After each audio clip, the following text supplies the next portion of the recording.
This is LBC from Global, leading Britain's conversation with Nick Abbot. I'd like to punch him in the face.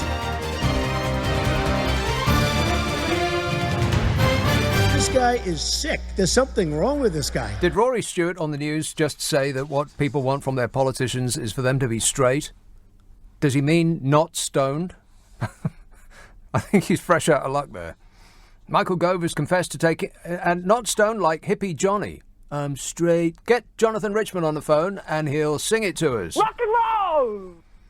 Michael Gove has confessed to taking cocaine as he became the latest Tory leadership contender to admit to using a Class A drug. Yowza. The Environment Secretary broke the law. Guilty. By saying that he took cocaine on several occasions at social events. Now, what does several mean? 50? 100? How many? 2? That's the thing about cocaine. Most people take it and then they never want to take it again.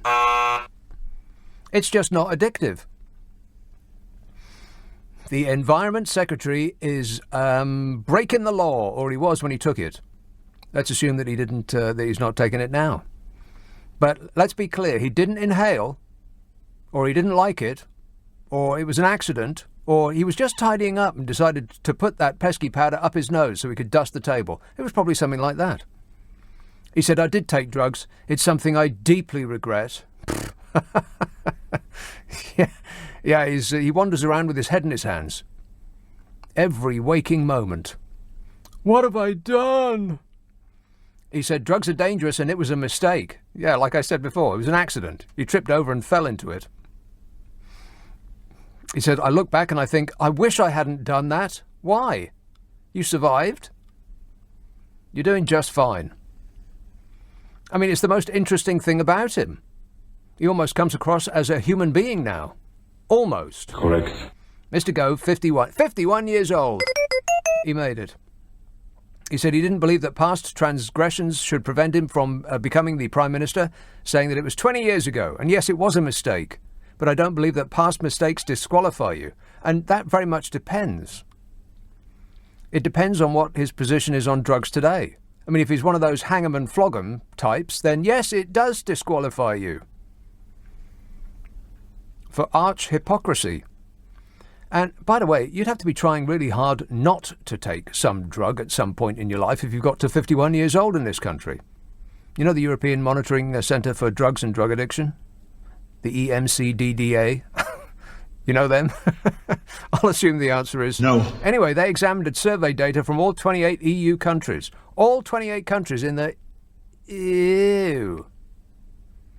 And they found that guess who has the continent's highest usage rates among young people of cocaine? Just have a wild stab in the dark. Yes, us. Correctamundo. Way ahead of us. We are number one. Number one with a bullet. Steve Rolls, a senior policy analyst of the transformed drug... Oh, blimey, this is way too many syllables. Shall I start that again? No. Steve Rolls, a senior policy analyst of the Transformed Drug Policy Foundation. Try saying that off your face. He chided Gove for appearing to trivialise cocaine use despite presiding as Justice Secretary over a system that incarcerates thousands of people a year for Class A offences. Like I said, a little bit hypocritical. He said they are still propping up a system where only unethical cocaine is available and anyone who chooses to use it can get a criminal record and wouldn't ever make it to being a minister. Yeah, let alone a PM. More than a quarter of the people seeking treatment for cocaine addiction in Europe are doing it in this country. What is it about this country that makes us yearn to get out of it so very much? We seem to top the list of every bad survey that you can think of. Want to score some pot? That too.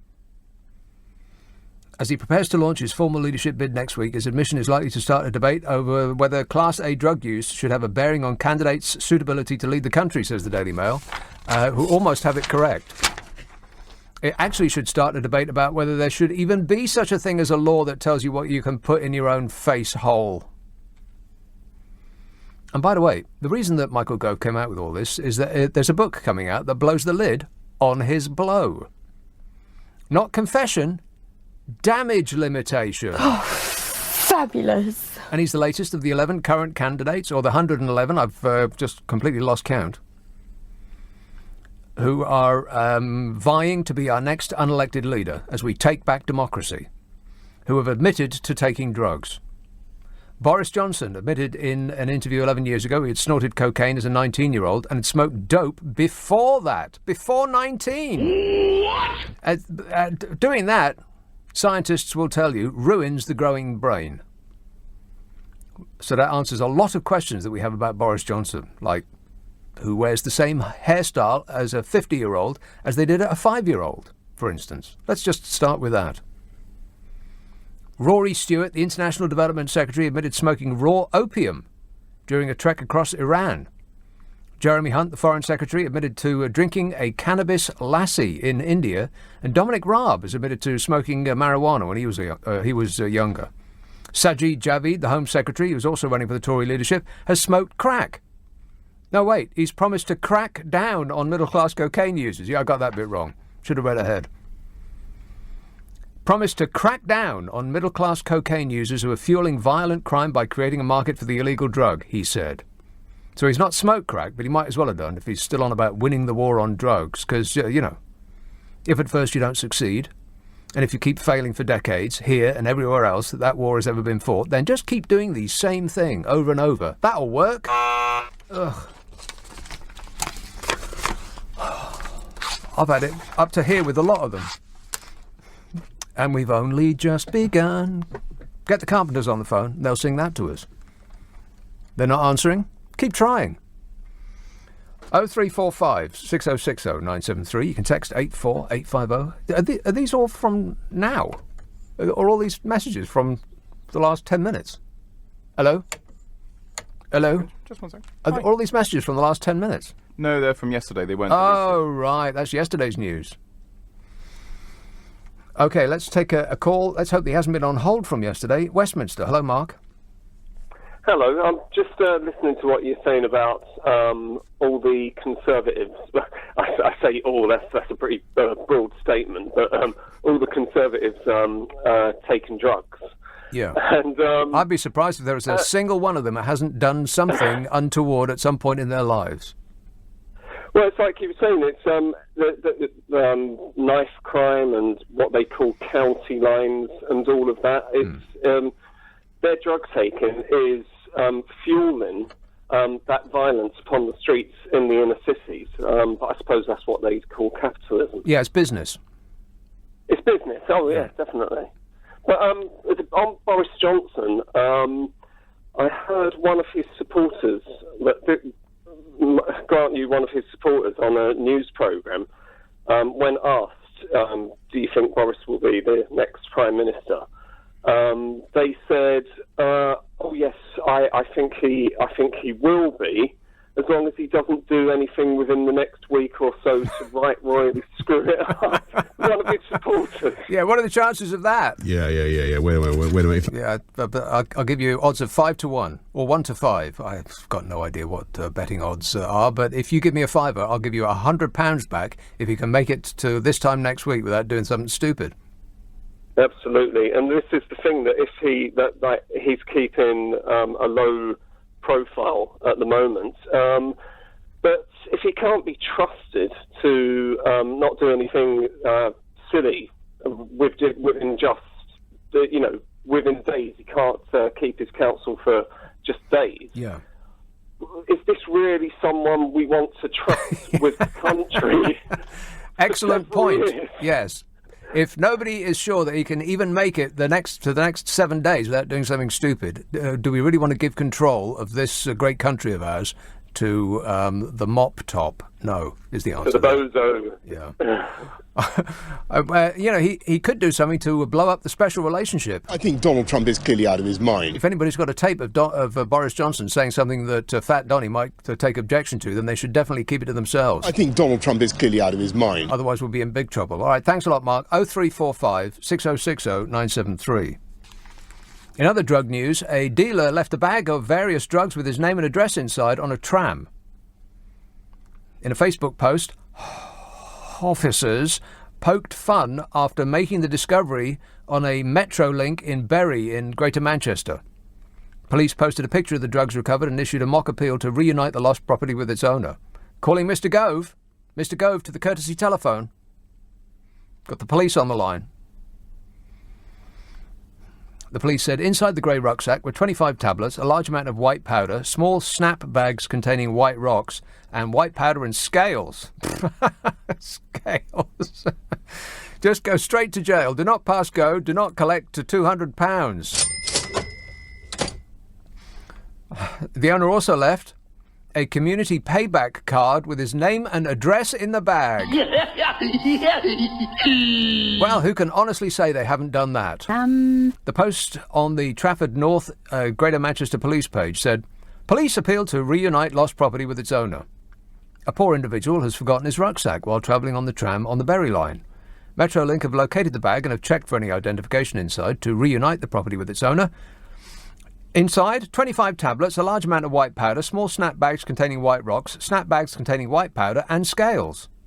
Thankfully, the owner of the bag was helpful enough to leave his community payback card and his name and address.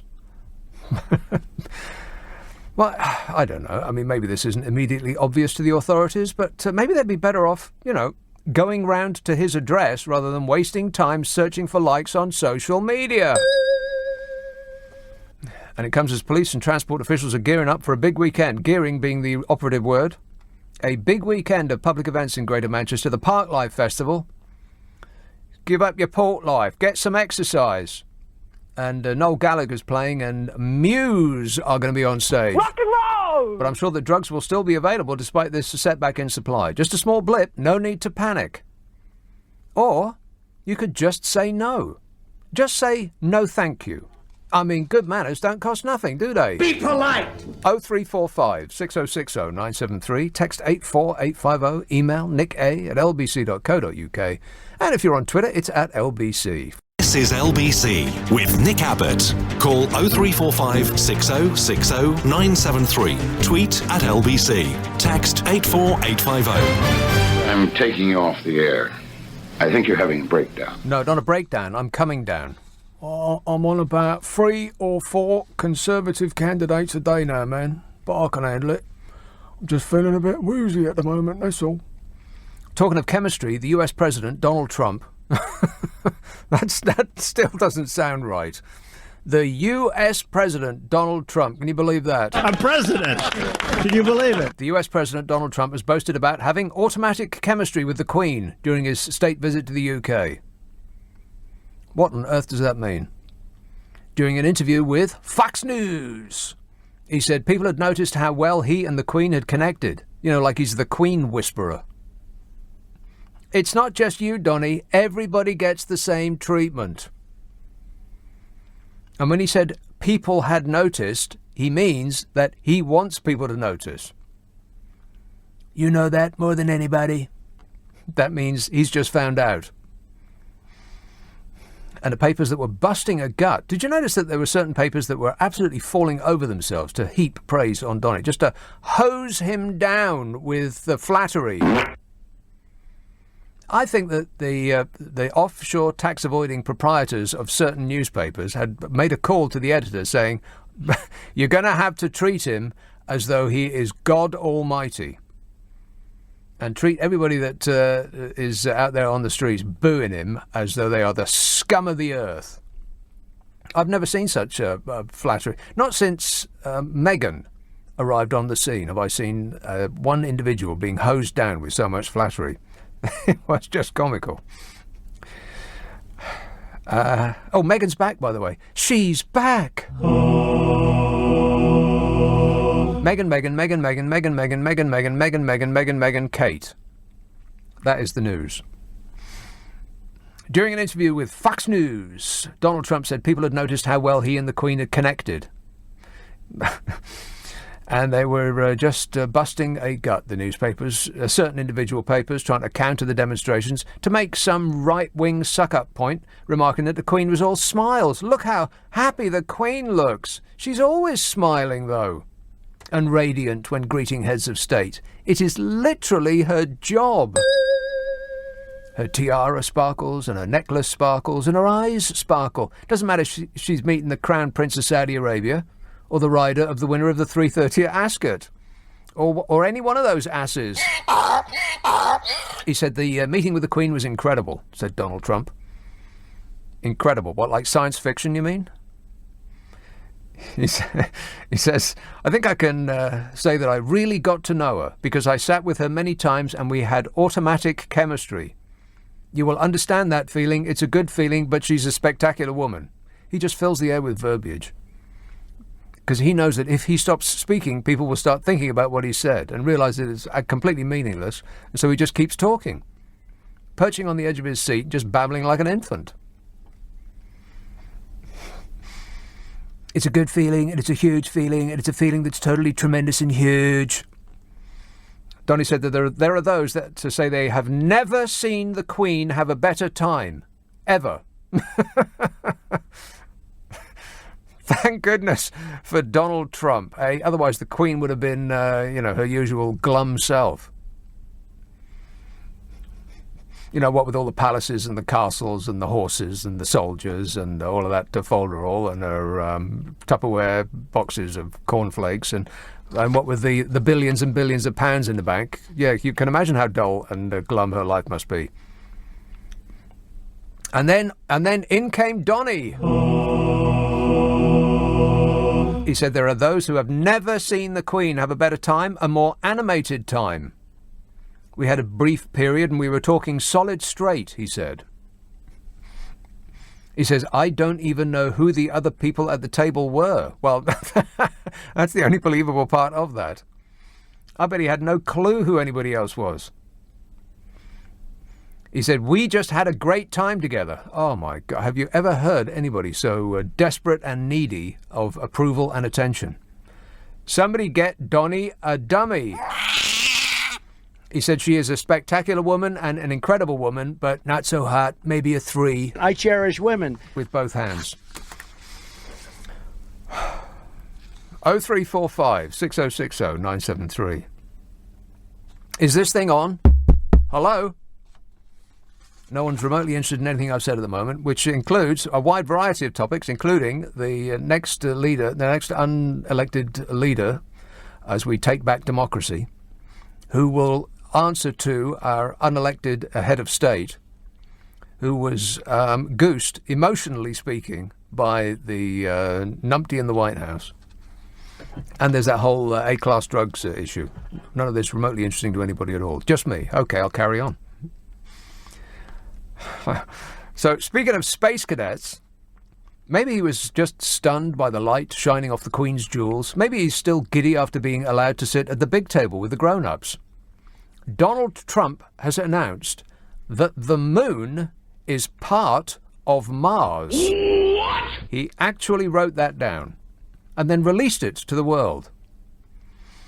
He announced it, by the way, in the most presidential way possible, on Twitter.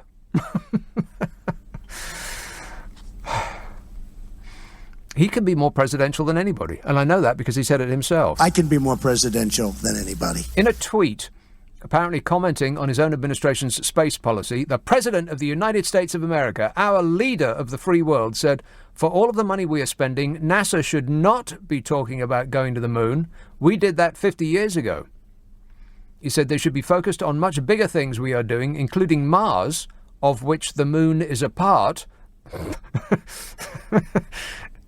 And then, apropos of nothing at all, he just wrote defense and science, !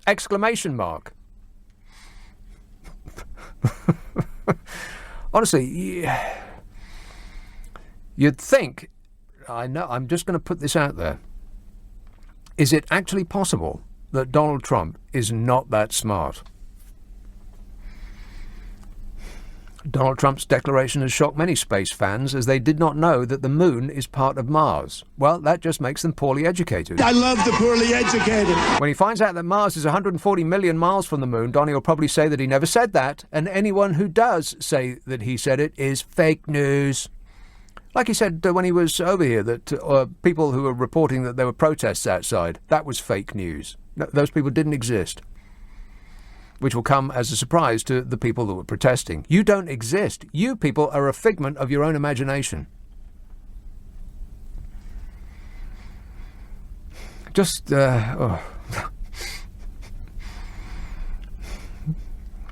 It never happened. Those protests did not exist. Everybody loves him in Britain land, especially women. I will be so great to women. I cherish women. Yeah, you bet he does, with both hands.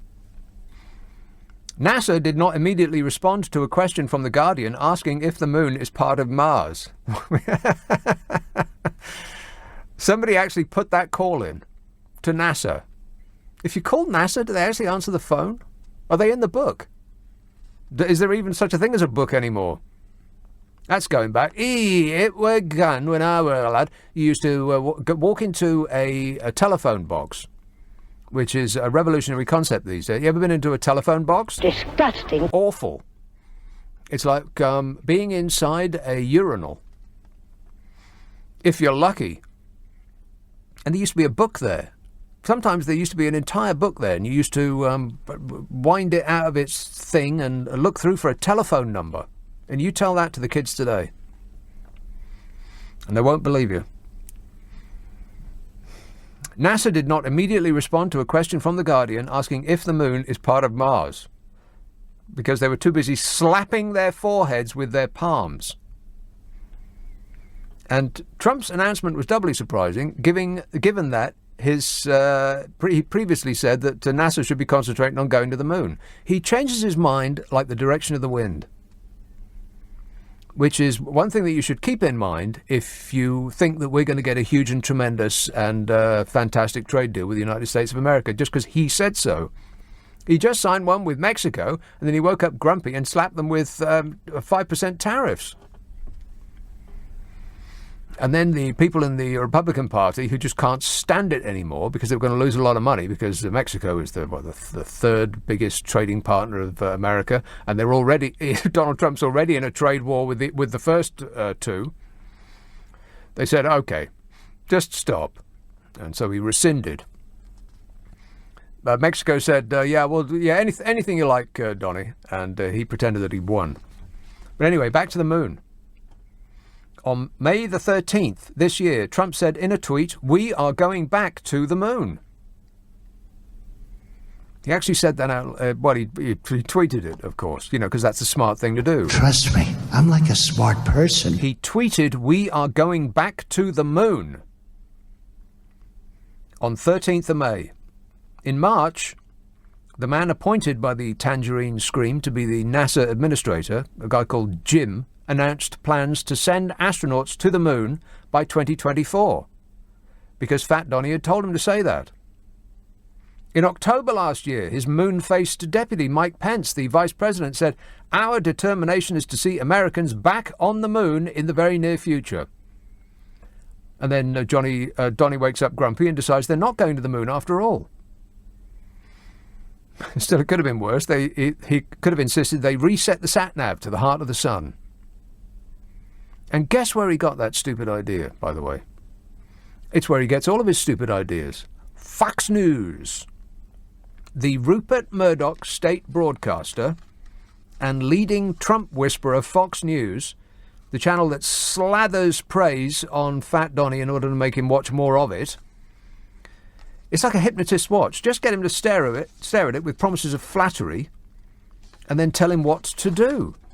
And it does. On the Fox News Business TV channel, 1 hour before the president offered his take on the moon's origin and his criticism of NASA, a Fox guest called Neil Cavuto expressed his skepticism over a moon trip. He literally said that NASA is refocusing on the moon, but didn't we do this thing a few decades ago? And inside of 60 minutes, after he sees it on Fox News, Donald Trump tweets it out as government policy. Donald Trump isn't the president of the United States of America. Rupert Murdoch is. Because he's the fellow that owns Fox News. A very smart man is taking advantage of a very stupid one. The Guardian says, by the way, this is where I'm getting this excellent story. The Guardian says that in ancient times the moon was worshipped as a god, which, keep that in mind, by the way, when you hear people going on about religion. Worshipped as a god was the moon. Just filling in the gaps in our scientific knowledge. That's what religion is, and that's my religious belief, which is just as valid as yours. In ancient times, the moon was worshipped as a god, said The Guardian, while more recently some children's stories have speculated that it is made of cheese. You know what? I think Donald Trump's hair is made of cheese. The kind that you spray from a can. 0345 6060 973. You can text 84850, email nick@lbc.co.uk, and if you're on Twitter, it's @LBC. There'll be a short pause. This is LBC with Nick Abbott. Call 0345 6060 973. Tweet @LBC. Text 84850. Everything is going extremely well. Yes, why would you think otherwise? 0345 6060 973. Des says, Nick, another triumph for Trump. Mexico is going to put 6,000 security men on the American and Mexican border to stop illegal immigrants. No, you dummy. They're going to put them on the southern border. You, Nick, must hate all these successes that Trump is having after a successful visit to the UK. Yeah, you know what that actually amounts to? 6,000 extra soldiers on the southern Mexican border, 10 per mile. That'll work. They're just placating him like a ranting baby. It ain't going to do nothing. And then Donald Trump, as usual, just takes credit for it, and people pat him on the head, and he takes a nap. Here's a call in San Francisco. Hello, Dave. Okay, I'll try that again. Here's a call in San Francisco. Hello, Dave. Good to talk to you. Hello? Hey, Dave. Hey, good to talk to you. It is 87 degrees here today. Yes, thank you, but we don't wish to know that. Celsius. But here's where the moon tweet came from. Yeah. When, Donald Trump was really annoyed that he couldn't watch Fox News in London because it's not on Sky anymore. That's right. So he was watching it. He was watching it on Air Force One coming back. Mm-hmm. And 8 minutes before he sent that tweet, a Fox host named Neil Cavuto had just gone on this rant about why are we going back to the moon. Dave, are you actually listening to this show? I've said all this. And well, I just literally logged on, and so here's what people in the UK need to know. Donald Trump never speaks while Fox News is drinking water. I mean, he essentially is their little ventriloquist dummy. He just parrots whatever he hears. Yeah, I'll restate my case, Dave. Are you listening to this show? I've said all this already. Not only am I listening to the show, but I have gotten everyone here I know in San Francisco hooked on the Nick Abbott habit. Right.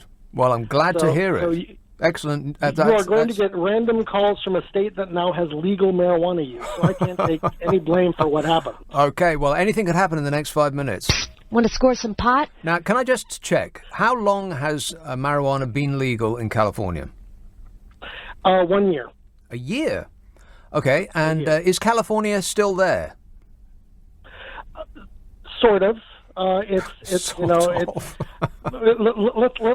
just say riding public transit is almost a psychedelic experience now. Wow. So it's transit and a show, as we say. Well, it always has been. I mean, nobody rides public transport in Los Angeles because everybody's got a car. Nobody walks in L.A. But in San Francisco, you got trams and buses and such. Oh, we have all sorts of transit here. Yeah. But it's basically it smells like an Amsterdam coffee house on every train you go on. Really? So so wait a minute. So hang on a minute. Whoa, Nelly. So you can buy it legally, but I wasn't aware that you could actually smoke it in public. Well, technically no, but people do. Right. Well, technically you can't smoke it in London, but the smell seems to be here, there, and everywhere, baby.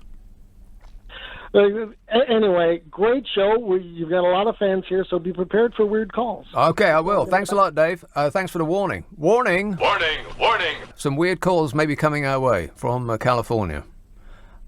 0345 6060 973. Some red-eyed calls from callers from California. So California is still there, and I think Oregon is still there, and Washington is still there, and every other place that sells marijuana legally is still there in America, and they're making hundreds of millions of dollars with which they can spend on, I don't know, weapons of mass destruction or guns and bullets, or whatever it is that they deem best to spend public money on. Schools and hospitals would be a good idea, but what do I know? This says, I wonder where Gove, Stewart, Boris and the others with the drug history stand on the legalisation of illegal drugs. I don't know, but I would bet every item of clothing that I am wearing right now, I will run into Leicester Square naked if every single one of them do not abide by the war on drugs. I bet they all do, because they're all petrified of saying anything else. Because the Daily Mail will say, what? And then paint them as a loon. We're lagging behind. Even places, conservative, small c as America, is way ahead of us on this. I mean, you ain't going to stop people taking it. And in this country, people take more drugs per head of population than any other country in Europe. I think that's true. Of pretty much any drug that you can name. You go to Amsterdam and fewer people smoke dope there, where you can buy it with a coffee, than smoke it in this country. Isn't that bizarre? What is it about this country that makes people want to get out of it so much? I don't mean physically leave. I mean, mentally leave. Groovy. Here's a call in Chiswick. Hello, Milan. Hey, Nick. Please do not go naked around Leicester Square. What an awful thought. Disgusting. I was going to talk about Trump, but you mentioned earlier about Rupert Murdoch. It just reminded me. You know, Trump gave an interview to the Sun and the Times before coming over to the UK, and then at the press conference he took questions from Sky and from the Times. Then he apparently had a meeting with Michael Gove. Now, can you name the one individual that connects all of that? Rupert Murdoch. There you go. Hey, I got that one right. Finally, I've got a question right on this show. That is 1 out of 1, 100%, I think. It's shaping the way how things are going to go in the next few weeks. It is remarkable, but you can pretty much set your watch by it. If somebody says something after flattering Donald Trump on Fox News, that will become American government policy in as long as it takes Donald Trump to tweet it out. Exactly. And how many lies and incorrect statements is Trump averaging per day, do you think? I think he's almost up to 30, or has he broached 30? 30 lies a day? 22. 22, right. So it's over 10,000 lies since he became the President of the United States of America. Liar! Chief liar. Yeah, and one of them, he keeps saying that his dad was born in Germany. His dad wasn't born in Germany. His dad was born in New York. Yeah, even though in his book he said he was born in New Jersey. So he did know. Well, he also said that his dad only gave him a very, very small $1 million loan to get his business going. Well, first of all, Donnie, $1 million is not a very, very small loan. It's a huge loan. If you can't make $2 million with $1 million, then you ain't trying very hard. But it wasn't $1 million. It was $415 million. If he'd just put that money in the bank and done nothing, if he'd put his feet up and smoked a cigar from the time that he was 19 to now, he'd be worth more now than he is after a lifetime of wheeling and dealing and leaving ruined lives in his wake. Yeah, exactly. And also, when he was coming here, you know what really annoyed me were Brexiteer MPs or his fans, not just Piers Morgan, going, yeah, do you know what?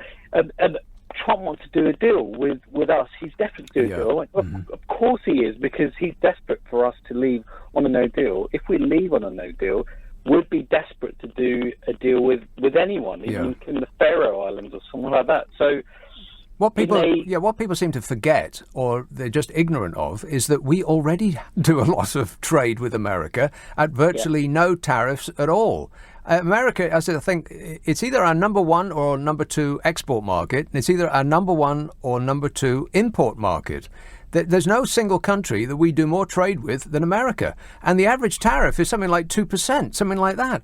Where is this huge and enormous burst in trade going to come from? Yeah, I know. And then because most of our trade is sort of service, or most of our economy is services. Yeah. So how on earth are we going to go into the American market with our services? Because the American market is tough for Americans. I mean, being a lawyer in New York, trying to then be a lawyer in California, it's not easy. It's really hard. So I don't know how an English lawyer is going to cope. Plus, I mean, what else? We got banking. I mean, we're really preeminent in banking, unless you count New York, which is preeminent-er. And they're not going to fall over and try to make it easy for our banks to do business there. Of course they're not. No, of course not. And when it comes to a trade deal, America's going to be like, well, you're desperate for a trade deal. We're not going to budge on anything. You're going to accept. You're going to sign on the dotted line. And then you know what's going to happen? We're going to be influx of loads of cheap rubbish. And that's right. A lot of, if you think we're fat now, just wait till American foods are lining our supermarket shelves. That's our future. And loads of medicine, which can be very expensive. Well, that was great. That was just perfect. Either he doesn't know what NHS actually means, or he was just playing the tough guy. But did you see Theresa May's face? She almost sucked her own face off. She was so upset when he said that the NHS would be on the table. Of course it will be on the table. They're desperate to get their hands into that money. It's the biggest corporation, I think. Isn't it the biggest corporation or entity, business in the world, isn't it? Yeah, the single biggest spending corporation on Earth, or at least in Europe. Something like, I can't remember what the exact statistic is. It doesn't really matter anymore. Nobody's interested in facts. So I'll just make it up. It's the biggest corporation that has ever existed, the biggest entity in the world, or the universe, in fact, ever. And that's a fact, because I just made it up. I believe it to be true, so it is. But I think for healthcare in the NHS, they want to get into the routine stuff, like dentistry or like the routine ops. But if they want to do something complex, I think they'd say no, it's too expensive. Exactly. The state can handle that.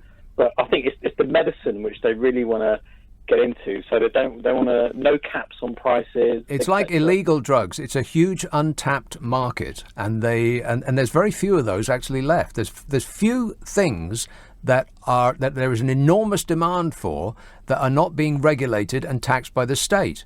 The NHS is one of them, and illegal drugs is the other. And the Americans are going hell for leather to take money out of the illegal drug market by making it legal. So it makes perfect sense to me. But they also want to get their fingers on the £100 billion a year that we spend on the NHS. Of course they do. And if you think that that's off the table, and the Americans are not eyeing it up and marking their territory, then you're deluded. Exactly. And go on. Sorry, after you. Go on. No, I was just going to wrap it up, but you go ahead. Oh no, I was going to say okay. But have a good evening. Have you seen any good films lately?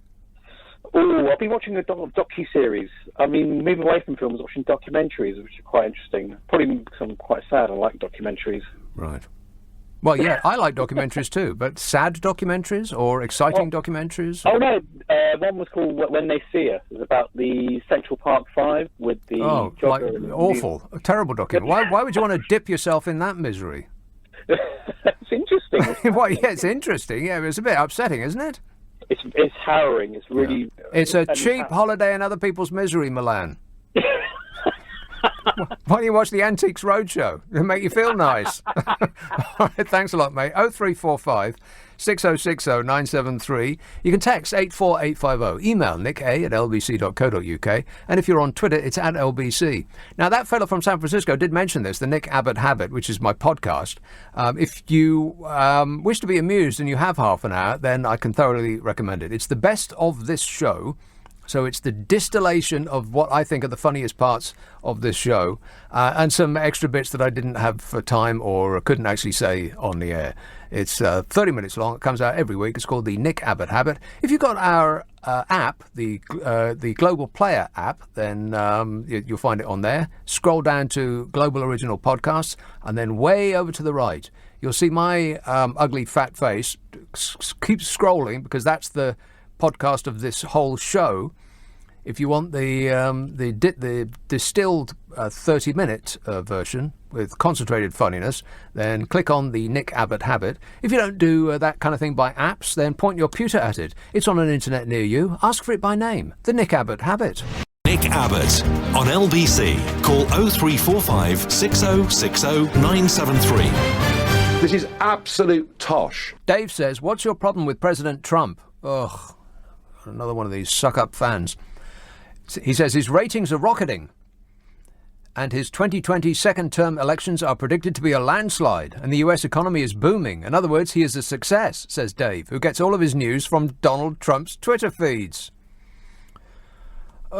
Dave, you're the exact kind of person that put him in the White House in the first place. I love the poorly educated. Exactly. His ratings are dismal. No president in modern history, certainly since the Second World War, has ever failed to get above 50% approval ratings, apart from Fat Donny.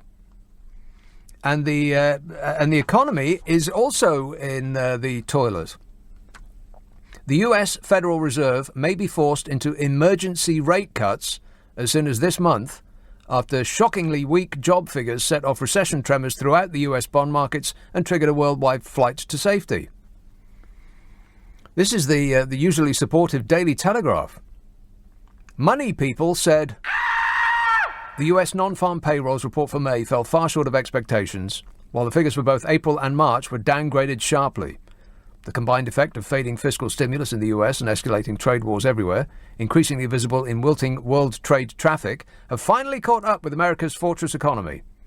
So we're just waiting to see if Fat Donny takes the credit for the downturn, as he took credit for the economy that he took over from Obama. You remember Obama, don't you? Yeah, that's him. From back when the leader of the free world wasn't a needy, self-obsessed, ranting orange baby. No offense. The New York Federal Reserve's recession risk gauge is the highest since July 2007, just before the credit heart attack that ushered in the global financial crisis. Oh, no. Yeah. Here we go again. We haven't even recovered from that recession, and we're staring at the next one coming low out of the rising sun. And about a mile out, we're going to put on the music. Name that film. So here's what the Tangerine Scream's economic miracle looks like. Manufacturing in the US suffered its worst slump last month since 2009, and order books are contracting. That's according to IHS Markit. The service sector is now rolling over as well. The US economy picture is suddenly darkening in America. The New York Fed's closely watched gauge of recession risk for the next 12 months ahead has jumped to 30%. This level was last seen in July 2007, a month before the credit heart attack that ushered in the global financial crisis. Wall Street, on the other hand, soared on the bad jobs news, perversely, on the grounds that the Fed and its peers will be forced to come to the rescue. In other words, pouring more of poor taxpayers' money over the rich and shameless who own most of the stocks on Earth. It says America is pushing the limits of debt tolerance, and the level of debt as a percentage of GDP is the highest since just after the Second World War, and also that Donny can give billionaires a tax cut. But that's not what it says on Donald Trump's Twitter feed. It says that everything is huge and tremendous and great. And so numpties like that fellow who just wrote in, singing his praises, just repeat it as though it's true. God, how many times do you have to be told? He doesn't tell the truth. Liar! And by the way, if you think that if the stock market goes up, then we all benefit, here is the news.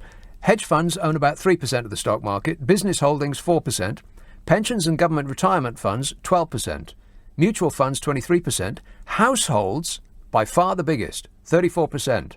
And which households? Is it ordinary average Joes? No. No. The top 10% richest people own 90% of US stocks. The top 0.1% alone own 17%. So when the stock market goes up, pension funds benefit a little bit, not much. The real beneficiaries are the already fantastically rich. It's the haves and the have-yachts. Oh, fabulous. But, you know, these are just facts, and I know that nobody is interested in those anymore. Everything is tremendous. 0345 6060 973. It's calling West Kensington. Hello, Jane. Hello, Nick. Now tell us what you really think. Yes, by the way, have you put a bird bath out for your birds? A bird bath? No. For the summer and the water and washing them? No, Yeah? there's going to be plenty of rain around. Don't worry about it. Have you seen the weather forecast for the next week? It's just, oh, God, it's awful. It's June. It might as well be October. It really is terrible. Have you seen? Yeah, well, yes, but I like it, you see. I know you like the hot weather. Yeah, 66 degrees tomorrow, 59 degrees on Monday. Yeah. 59 degrees is the high, and raining. Heavily raining on Monday, raining on Tuesday, raining on Wednesday, and raining on Thursday. Cloudy on Friday, and then the following week it's going to be 69. It might touch 70 degrees. Oh, fabulous. Meanwhile, people in Glasgow will get their own weather. I won't bother with you with it. You know what you're going to get. Yeah, Take a brolly. But I really wanted to, before you go to the news. Yeah. And I'm sure that the moon was part of Mars, and then it broke off and started was magnetically drawn towards Earth. Yeah. And then continued round and round. So I think it was part of Mars. Right. Well, that sounds like science. Mm-hmm. Did you get that off that hippie on the TV? Yeah. Oh, everything's amazing and wonderful and great. That's what he said. So I think Trump might be right. Yeah. Well, it would be a first. The moon didn't break off Mars and then come towards us magnetically. It didn't. No. Are you sure about that? Magnets? No. No, are you sure about that fact? Why, yes, I am sure about that fact because I just made it up, Jane. Mm. That's how facts are born these days. They either break off Mars or we make them up. If you think that Donald Trump actually thought about that and thought, well, you know what, scientifically speaking, if you really look back hundreds of billions of years, then you'll find that the moon used to be a part of Mars. You think that he actually thought that through? Yes, I do. Okay. Well, he relies on people like you, Jane, the permanently gullible, and I mean that in the nicest possible way.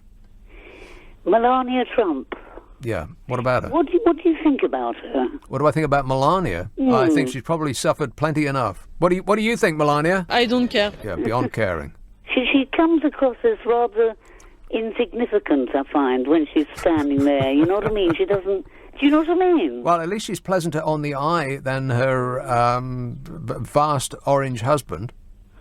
Doesn't seem to have much personality. No. Well, I don't think that personality is actually what Donnie goes for. Yes, it's been an interesting visit, but I won't keep you any longer. Okay, all right, good. To and you, Jane. Cheers, my dear. 0345 6060 973. Yeah, I don't think Donnie really goes for personality. I will be so great to women. I cherish women. I will be so great to women. That's the most instructive word in that sentence. To women. Ugh, I feel like I need a shower just listening to him say that. I feel sticky all over. 0345 6060 973. You can text 84850. Email nick@lbc.co.uk. And if you're on Twitter, it's @LBC.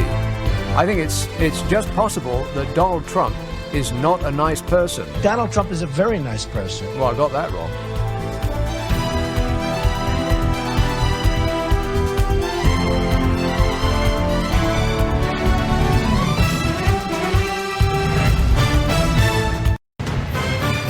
This is LBC from Global, leading Britain's conversation with Nick Abbot. Nobody knows who the hell he is. Anybody care what this guy thinks? No! Craig says, it's not just the young doing cocaine in this country. It's no longer a drug for the rich, but instead a drug for the working class. It's rife, says Craig. This says, Abbot chap. Donald Trump has clearly never heard Boris say, I think Donald Trump is clearly out of his mind.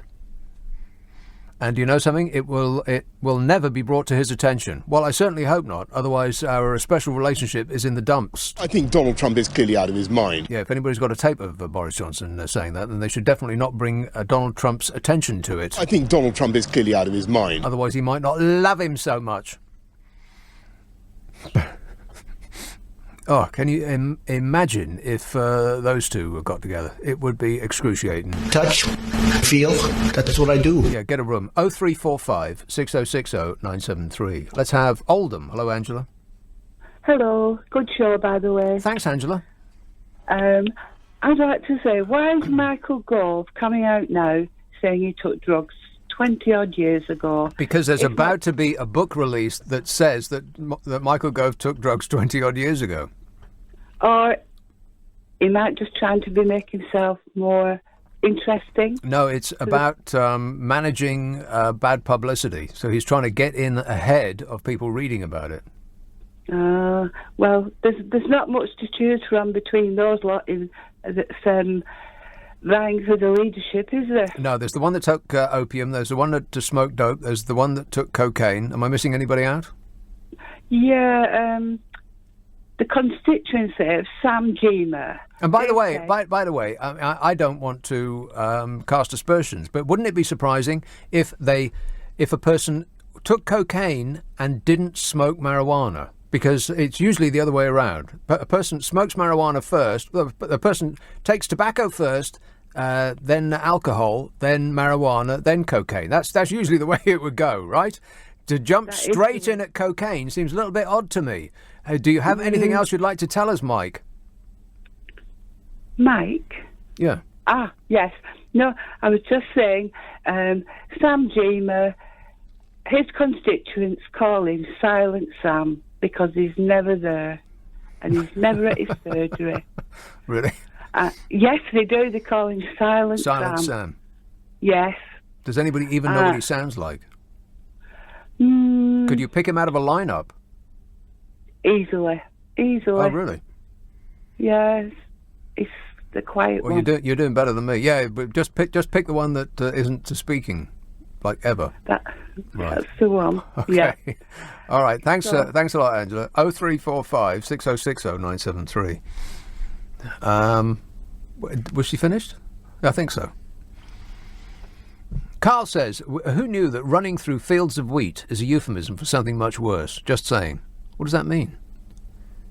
You mean what she might have meant is smoking fields of wheat. Is that what you mean? But that thought has just occurred to me. Isn't that a bit weird that somebody would jump straight into smoking opium, never having smoked marijuana first? Ain't that strange? It's like, let's admit to the really bad stuff and then pretend that nothing happened before that. Now, I'm not saying that anything did. I'm just saying it's a bit odd. That's all I'm saying. 0345 6060 973. Let's have a call in Lincoln. Hello, Keith. Hello, Nick. Keith. Yes, I was ringing up about these Brexiteers that's been giving you a lot of trouble in the last few months listening to you. Yeah. You know, when you say to them, did you know what you was voting for? Did you realise that you could lose the National Health Service? I'd love to get one of them on and just ask them that question. You know, did you realise you could lose the NHS if the Yanks get their hands on it? Like you said, it's one of the biggest companies in the world, billions. Yeah, hundreds of billions. Hundreds of billions. They'd love to get their hands on it. Oh, wouldn't they ever? And when, you know, they deny it, it will never happen. Well, and what was interesting as well, just going slightly off the field here, yeah. I was listening to JP Freak's Mark. I just happened to drop on it. Ugh. And you know what he said? He said something very interesting. I often go to America. Really? You know, a lot of these Brexiteers got a lot of friends in America. Yeah. You know what I mean? And another thing, this I think, well, the people who brought us Donald Trump also brought us Brexit to a large extent. Yeah. And Vladimir Putin is delighted by both results. Absolutely. Another thing, when the Queen was trying to explain to Donald Trump, she was showing some historical artifacts. Yeah. And I stood looking at him, and I think it's right, trying to tell a monkey Einstein's theory of relativity. Well, as long as you don't say anything controversial, Keith. A monkey, you say? Another quick one. In the protest in London, I saw a placard. You'll enjoy this one. It said, "Go home, Trump, we're educated." Huh. I thought that was clever. Yeah. Did they spell it right? I think so. Okay, all right. Thanks a lot, Keith. 0345 6060 973. Paul says, Trump probably thought D-Day was named for him, Donny Day. Yeah, I've said that several times on this programme. People stealing my material now. Ken says, I saw material's a bit of a stretch. Does it sound as though I thought about this? No. Ken says, I saw a program called The Planets that did something did hit Mars many years ago, causing it to fragment, sending a chunk of rock our way, which is now our moon. Get Professor Brian Cox on the phone and he'll confirm this. Get that hippie on the telephone. Just as long as he doesn't burst into song. Nobody wants to hear that tune again. But it's amazing. Look at the stars. Oh, they're so wonderful. It's tremendous. Phil says, is taking coke a prerequisite to becoming a PM? Well, I don't know. I very much doubt that Mrs. M has done anything untoward like that. She just don't seem the type, do she? Michael Gove, on the other hand, he does look permanently surprised, so maybe the two go hand in hand, doesn't he? Like, permanently shocked. This says, no, I've read that. Donald Trump is clearly out of his mind. Read that one. Craig says, it's not, I've read that one. Phil says, I've read that one. Holy macaroni, I've read a lot of them. I'm doing very, very well. Hi, Nick, did you see the naked bikers today? We saw them cycling in Wandsworth Bridge this afternoon. Well, there's a bicycle you don't want to get on after them. Disgusting. Ugh. Naked bike riders? What? Why? What? Why? Why the naked bike riders? Why do they have to be naked? Can you imagine? Mick says, Donald Trump is a great man, a great president, and you're just jealous of his intellect and his hair. Well, it is a wonder. It's one of the wonders of the modern world. How does he do that? How many people does it take to make it look like that? He can't possibly do it himself. It must take a team of technicians. Scaffolding must be involved. That's why nobody sees him before like midday. He's in there being teased and cemented into shape. Naked bike riders? Why? What's the bike? Well, I mean, hopefully they're taking their own bicycles and not the rented ones. Please not a Boris bike. Not if you're naked. And why naked? What is that about? He's calling about that in Newcastle. Hello, Ken. Good evening, Nick. Yes, I'm in London presently. You'll be glad to hear. Oh my God, it's you, Nick. Have you heard the word of the Lord? Listen, I was in London today. Yes. At approximately 4:30, just walking past Trafalgar Square, and about approximately 300 totally naked cyclists, 95% men, 5% women. Yes. Slowly cycled past. All the traffic was stopped. Yeah. Crowds flocked to the side of the street. Your eyes were out on stalks, I bet. They were as naked as God made them. This is a public Nick, this is a public show of indecency and moral degradation, and the police allowed it to happen. Now, what's morally degrading about that? They are as naked as the Lord above made them. It is against the law to do this type of thing. Yeah, but it's not against God's law. Where in the Bible does it say that you cannot cycle naked through Trafalgar Square? The law of the land says in this land you are not allowed to commit such public indecency. That's against the law. Well, it's only indecent in the eyes of people that to think that it's indecent. I mean, they're just naked. They weren't actually doing, things to each other, were they? 300 men displaying their genitalia in front of young children and families and allowed in today's London. And here's another thought about London. You can't get your mind off it, can you, Ken? Here's another thought about it, about London, Nick. Gonorrhea has risen 23% in the city of London. I heard you can get it off a bicycle seat. Very possibly. 23%. Now listen to that. This is serious business. Yes. Gonorrhea is now almost untreatable. It is a dramatic rise of 23% in the city of London. That's what I heard.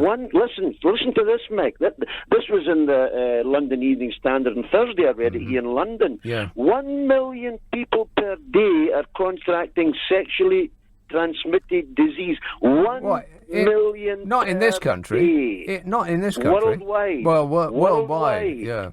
And religious types such as yourself are delighted at that news because because you're not having any pleasure, so you want to stop everybody else having pleasure.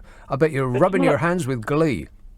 Listen, Nick, when a man and a woman get married, they enjoy their sexual relationship. Or a man and a man, or a woman and a woman, as God decrees. There is no sexual disease, Nick. This is a serious situation. It depends on whether one of them arrived with the disease in the first place. Don't forget that. Well, if they're totally free when they marry, no disease takes place in a marriage. Yeah, well, if they're totally free when they when two complete strangers join up for wordless pleasure, then there's no disease gets passed either.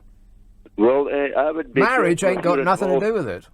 If you're involved in that lifestyle, that's entirely your business. But there's now no moral compass in this country, Nick, because the Bible is mocked. You mock Jesus, you mock the Bible. No, Ken, wrong, incorrect. I mock you. You do not speak with the authority of the Lord, Ken, even though you and people like you think that you do. You don't. Nick, you have no moral standards, and neither do you. We are equal in that regard. No, I am a the only difference between you and me is that you think that you speak with the authority of God. I don't. I'm speaking according to the Bible. Yeah, but you could. Are you wearing clothes of mixed fibre, Ken? Oh, now you're getting into the fantasy land. Are you wearing clothes of mixed fibre? Yes or no? I'll take that as a yes. A sinner, guilty. And when was the last time you ate prawns, by the way? Disgusting. 0345 6060 973. You can text 84850. Email nick@lbc.co.uk. And if you're on Twitter, then you're probably committing some sort of sin. This is LBC. Nick Abbott on LBC. You're wondering what it's all about, and I can't tell you because I don't know myself. Paul says, please don't get Brian Cox on the phone, and please not Chris Packham either. Imagine them together in a documentary. Chris Packham, who's that? Is he the... Who's Chris Packham? I bet my glamorous assistant knows. He's the documentary maker for Nature who was in the news recently when some crows were hung outside his house. Oh, that fella. Yeah. I don't know what you said. Look at the stars. Aren't they? They're just amazing. Paul says, my company has been exporting machinery parts to the US for more than 30 years. In the last 6 months, I'm getting stuff rejected or held up in customs as the US is getting very nitpicky. Never happened before, he says. Looks like a sign of things to come. What, from the great deal maker? From the man who claims that he makes $400 million a year? I make $400 million a year, so what difference does it make? Yeah, who cares? Paul says, I've just read an interesting column in the Evening Herald where Jacob Rees-Mogg admits to using camphorated tincture of laudanum with nanny. And this one says, naked cyclists in London, why? I'm with Ken, he says. Well, Ken's with me in this. I can't believe I'm about to say this, but Ken is completely correct. What? Why are they naked? Isn't it the evening of a big bike ride? I mean, I hope that they're not going to be naked if they're riding overnight, because it's going to be very, very cold. Gentlemen will be embarrassed. But I think it's some sort of big... I don't know why they're doing it, but it seems like every other weekend there's a march or some luminous parade or something like that. I bet it's for charity. But why naked? Why riding a bike naked? I mean, just think about that for a moment. Them saddles ain't that wide. Worthing. Hello, Mark. Oh, hi, mate. How's it going? Good, thanks. Yeah, I just had you on the background for about an hour or so, and I kept hearing about how a chunk of Mars, was it, you were saying, had split off and hit the Earth and made our moon? So they say. Or it could have been a bit of this Earth. I'm not sure. Blew off and made the moon. Nobody has any idea. Well, no, they do actually, from my understanding, have a pretty idea. The whole Mars thing, I'm not sure where you may have heard that. That's pretty much like...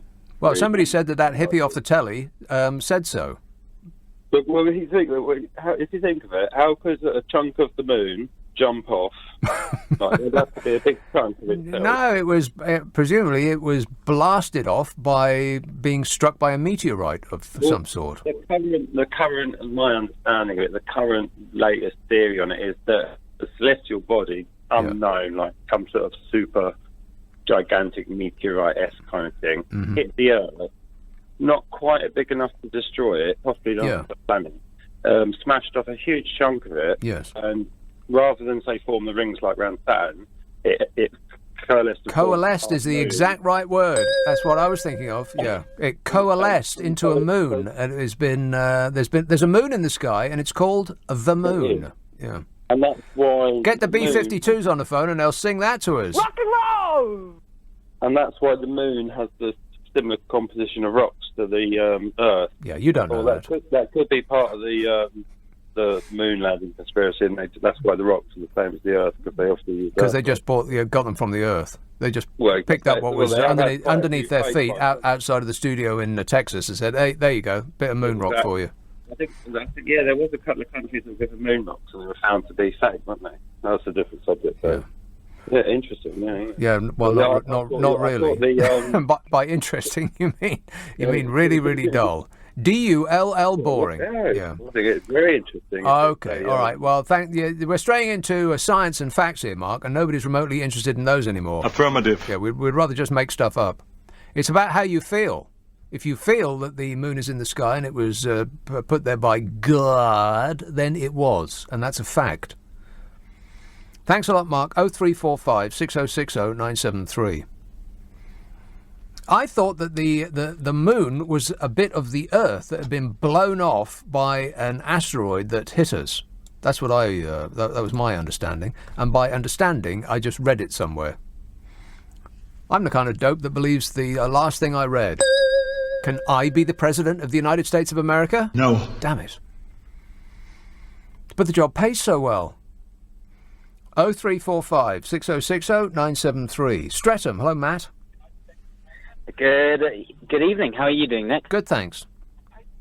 Brilliant. I just wanted to have a quick question, really. Quick chat about what you were saying about the Lord's Law, but also about the bikes. I think you should champion these people who are on the naked bikes. I don't think you should be having a go at them. I think we should be celebrating nakedness, not stealing away from little kids. But what you said on the Lord's Law... But why are they naked? Do you know? Well, why are they naked? Well, why should we be why should no, we I mean, I'm seriously, no, I'm not. I'm seriously asking this question. They must be doing it for a purpose. What is the purpose? Well, have a think about this question, Nick. When are you ashamed to be naked yourself? Matt, turn the radio down because it's frying your brain. Okay.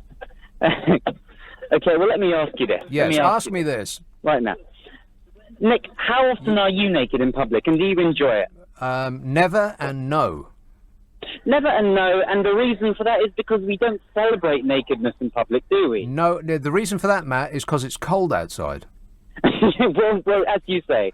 I mean, if I was covered in fur, then that would be a different thing entirely. Well, then it's not quite nakedness. I think it's being unfair to the general public. Well, that's like saying that a dog isn't naked. Yes, it is.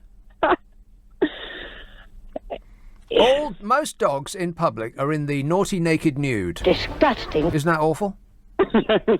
I think dogs should be ashamed of themselves. Yes, they should. But humans should have, but they're not on bikes, and that makes all the world of difference. Oh, well, that is true, yeah. Nobody wants to see a dog on a bike.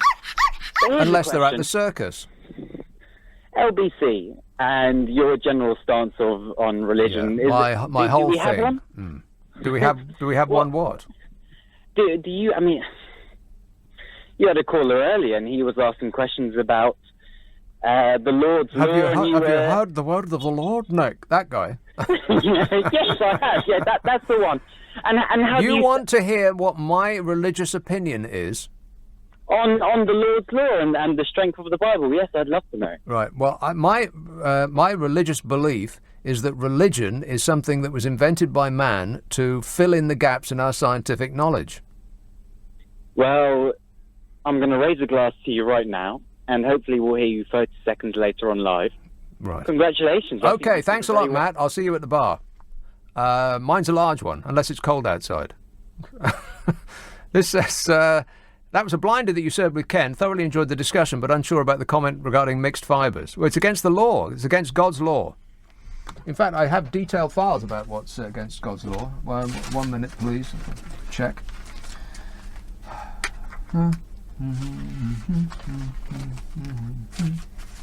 It's usually right at the back of the file here. 1 moment, please. Oh, it's not. Maybe I've thrown it away. There's a giant long list of things that are against the law that most God-fearing folk are guilty of. Sinners! Hang on. Oh, maybe here it is. I've got a separate file. I didn't realise I have a separate file for religion. The number of Brits who say they have no religion hit a record high. It's over half. Over half have got out from under that cloud. Thank goodness. What is banned in the Bible? Here you go. Women wearing sexy clothes. Sexy clothes? Disgusting. They're out. Pleasuring yourself. Watching pornography. Well, there you go. That's that's every man on earth. Wearing immodest jewellery. Well, that's the Queen gone straight to hell. Eating pork. Wearing torn clothes. That is every teenager in the land. You look ridiculous, by the way, kids. You're buying clothes that have been pre-torn for you. That's just flat out stupid. You're buying jeans that have been put through a ruinous process to make them look like they've been worn previous to you putting them on. You know, I mean, I know you kids like to think that you're all eco and in tune with the planet. But those jeans that are made to look old, you know, with the wear lines and they've been blasted to make them fade. That's about the most polluting item of clothing that is on sale on the planet. Stop wearing that stuff, otherwise we see straight through your phony eco credentials. Other things that are banned in the Bible: consulting psychics, eating things that creep upon the earth, like snails, getting tattooed. So I think so far it's 100% of humankind is on its way to hell. Getting remarried. And who does that remind you of? I cherish women. Yeah. Getting divorced. Again. I will be so great to women. I cherish women. Gossiping, as in everybody that is on Twitter. Eating too much. This is a description of Donald Trump. Women speaking in church, not allowed. Being gay, of course, that's right out. Playing football with a pigskin ball. Premarital sex. Wearing blended fabric, as in mixed fibres. There isn't a single person on the face of this earth that is not guilty of at least one of these things. Eating seafood that doesn't have fins, as in lobsters and prawns. You know, the tasty stuff. Working on a Saturday. Uh-oh. Whoops. Well, this isn't really work. It's just speaking. Do I still get to go to heaven? No. Trimming your beard. Round haircuts like a pudding bowl. And eating fat. As in... Yeah, but apart from that... If you can go through life without doing any of those things, then I won't believe you. I'll think, which will also get you sent straight to hell. 0345 6060 973. The time 11:30 on LBC. The news headlines with Zora Sullivan. Nick Abbott on LBC. Call 0345 6060 973. Well, let's get back to it. Apparently, this is the news. The World Naked Bike Ride. Really, it's a worldwide thing. The World Naked Bike Ride protests car culture and celebrates body positivity. Huh. Well, couldn't they protest car culture and celebrate body positivity by doing it with their clothes on? Is that asking too much? Stop shoving your body parts down our throats. Darryl says the naked cycling is legal because it's agreed with the police in advance. The nudity is intended to demonstrate the general vulnerability of cyclists, and also it's a protest about climate change. There's another one tomorrow in Brighton if Ken is interested in watching that one too. Yeah, he'll be able to disapprove of it in person. I'd take your camera, Ken. Barbara says, I do wish you wouldn't answer with the word good every time a caller asks you how you are. They're inquiring about your health. Tell them the truth. Well, it's fair. Would that be better? Okay. Mustn't grumble. I'll say that. Birmingham. Hello, Eileen. Oh, hi, Nick. Eileen. Yeah, just ringing about Michael Gove and his cocaine snorting. Yeah. 20 years ago, whenever it was. Mm-hmm.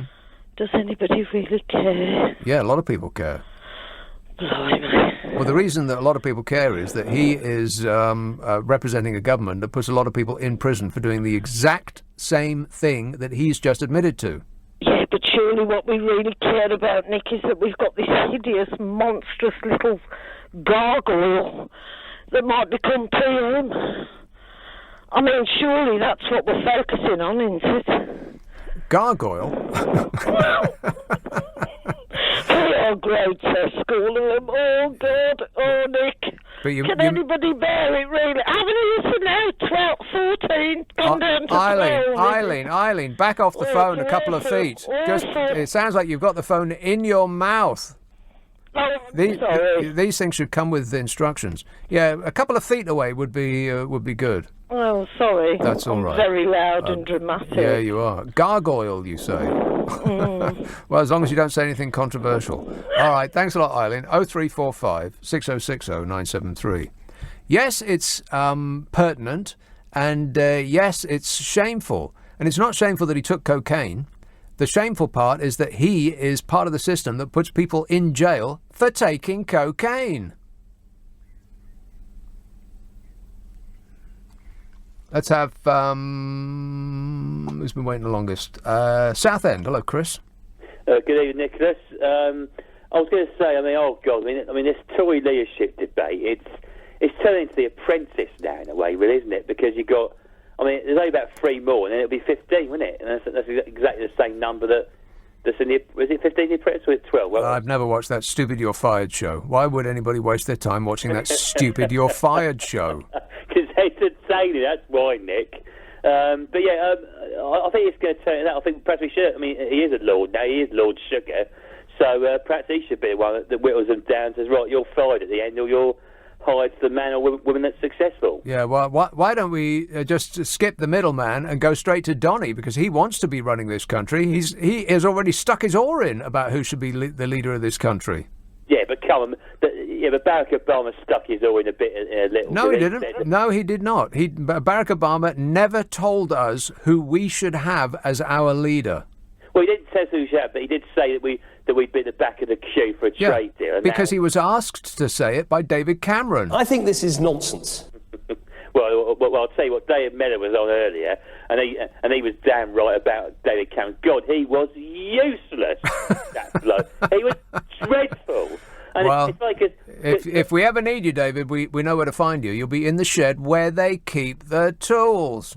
Yeah, well, there you go. But the thing is, though, I'll be honest with you, I think during my university days, I did kind of flirt with the idea of, possibly going into politics. This is going back 12 years. I thought you were going to say going into pot. Politics. No, I didn't come across that. You didn't come across pot at university? Which university did you go to?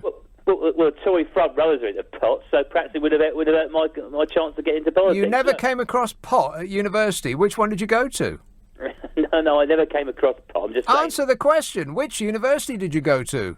I went to Essex University. Essex University, and you never saw anybody taking pot? Want to score some pot? Okay, then. They probably were, but I just never came into contact with myself. Okay. But no, what I'm saying, though, is that I think that, if anything, life has taught me probably that politics just...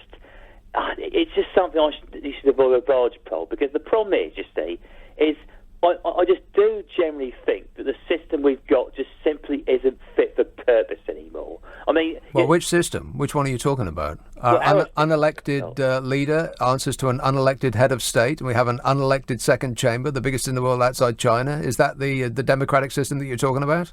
Well, in all really, I was more referring to the voting system, first past the post. I mean, you can have a party that gets...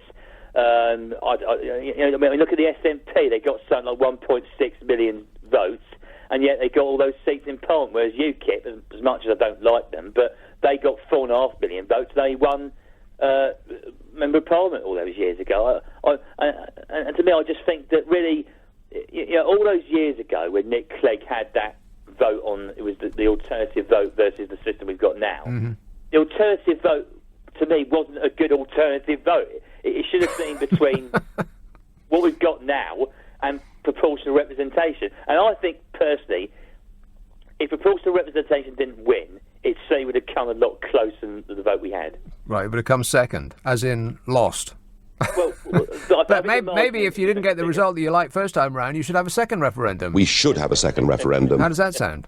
Well, yeah, we should have.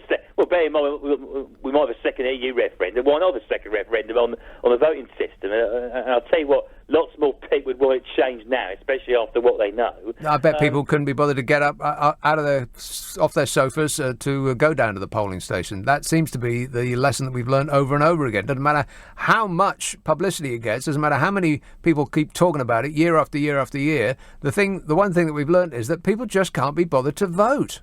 Well, maybe they should do what they do in Australia. Exactly. I've been saying that for years. It should be the law, punishable by, not death. I mean, that's maybe going too far. Punishable by being sent into the corner to think about what they've done. And people should take this with them.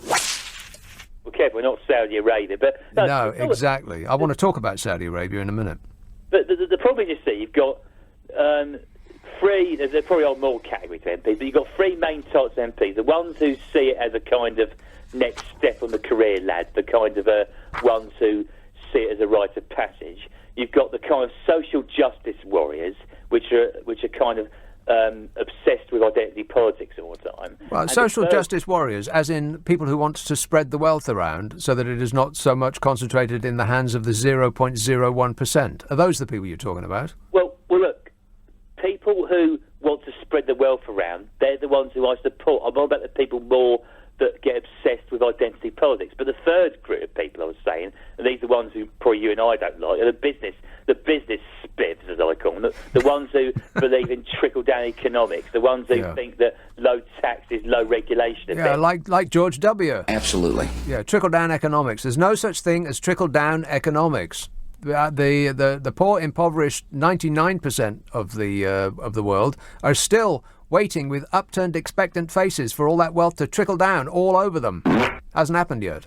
No, it hasn't happened. But so the last thing I did want to say is I think the problem is, this is why I said the kind of social justice warrior type people, is that I think the trouble is what I've learned, and again, especially when you look at these schools that are facing a backlash for teaching children, LGBT rights and things like that, is I think if life has taught me anything, it's that I don't think you can really make people who are prejudiced not prejudiced. You can't... Well, you mean you.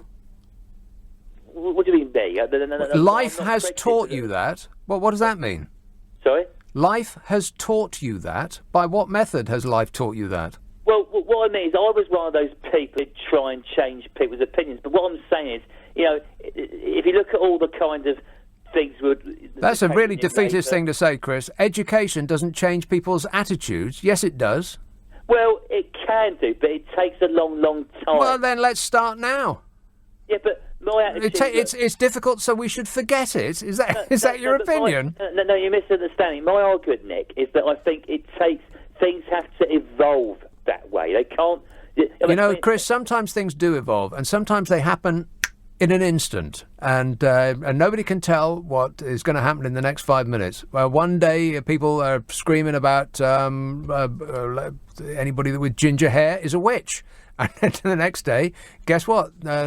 People with ginger hair are members of the royal family. So it doesn't, it doesn't necessarily follow that opinions change very, very slowly over a long period of time. Yeah, actually, the reverse is true. If life has told me anything, it's that the opposite may actually be true on an individual basis. I mean, let's not kid ourselves that there ain't no racism. That people on the TV. Who do football wearing kick-out racism badges haven't necessarily solved the problem of racism. But it's, at least it's a start. Hey, I've got to go, but thanks a lot, mate. 0345 6060 973. You can text 84850, email nick@lbc.co.uk. And if you're on Twitter, it's @LBC. I must point you in the direction of my podcast. If you like this show, then you'll like it, because it is 30 minutes of the best of this show, with all the extras taken out.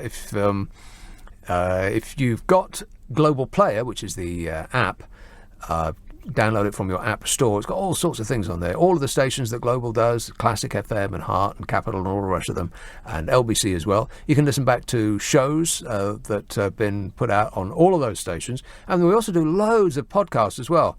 If you hit the podcast button at the bottom of the screen on your app, then scroll down to the Global Original Podcast, and they'll scroll way over to the right. You'll find the thing called the Nick Abbot Habit.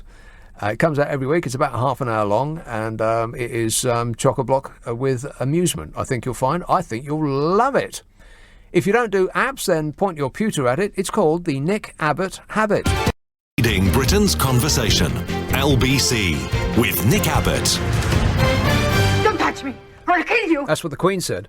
0345 6060 973. Speaking of which, President Donald Trump has posted, talking of sinners, President Donald Trump has posted what may be the best golf score of his life, an incredible 68. Incredible as in... Liar! Freelance sports writer Leif Skodnick, who, that's his actual name, not just something I made up from words in a Scrabble bag. Leif Skodnick discovered the score, which was posted on the USGA's Golf Handicap and Information Network, and refers to a round played over Easter weekend.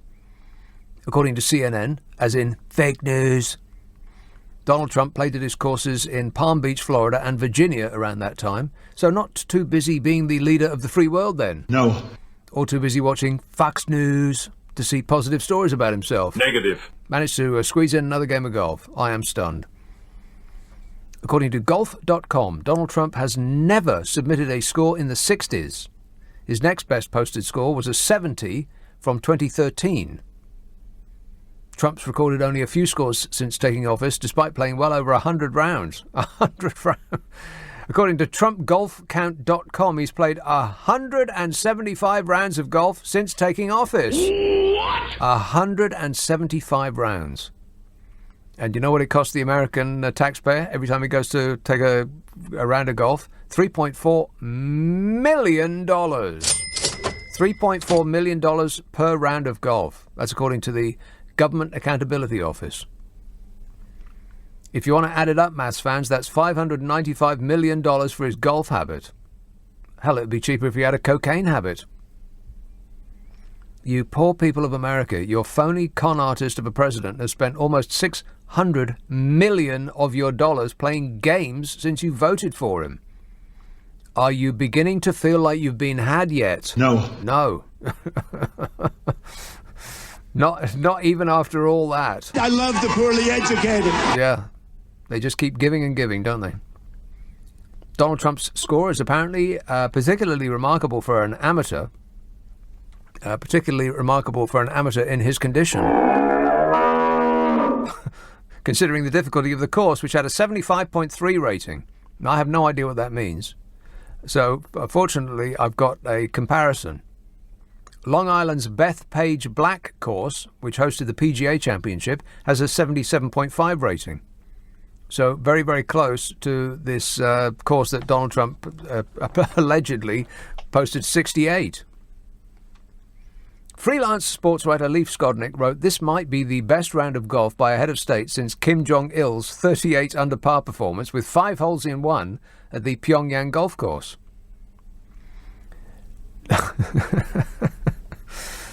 Nobody believes you, Donny. Oh, shut up! Amazingly, his score was 28 strokes better than the last posted score of 96, which came in on last October, on a course significantly easier than the course that he posted a 68 on.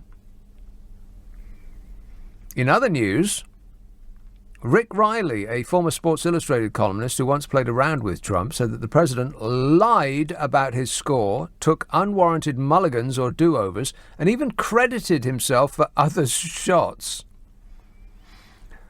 Really? I'm a person that wants to tell the truth. I'm an honest person. He lied. Rick Riley said, to say that Donald Trump cheats is like saying that Michael Phelps swims.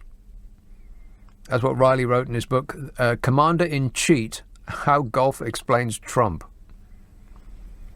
And writing for the Sunday Times magazine in March, Riley claimed that caddies had given Trump the nickname Pele because he would often kick the ball to improve his lie. Pretty sure that's against the rules in golf.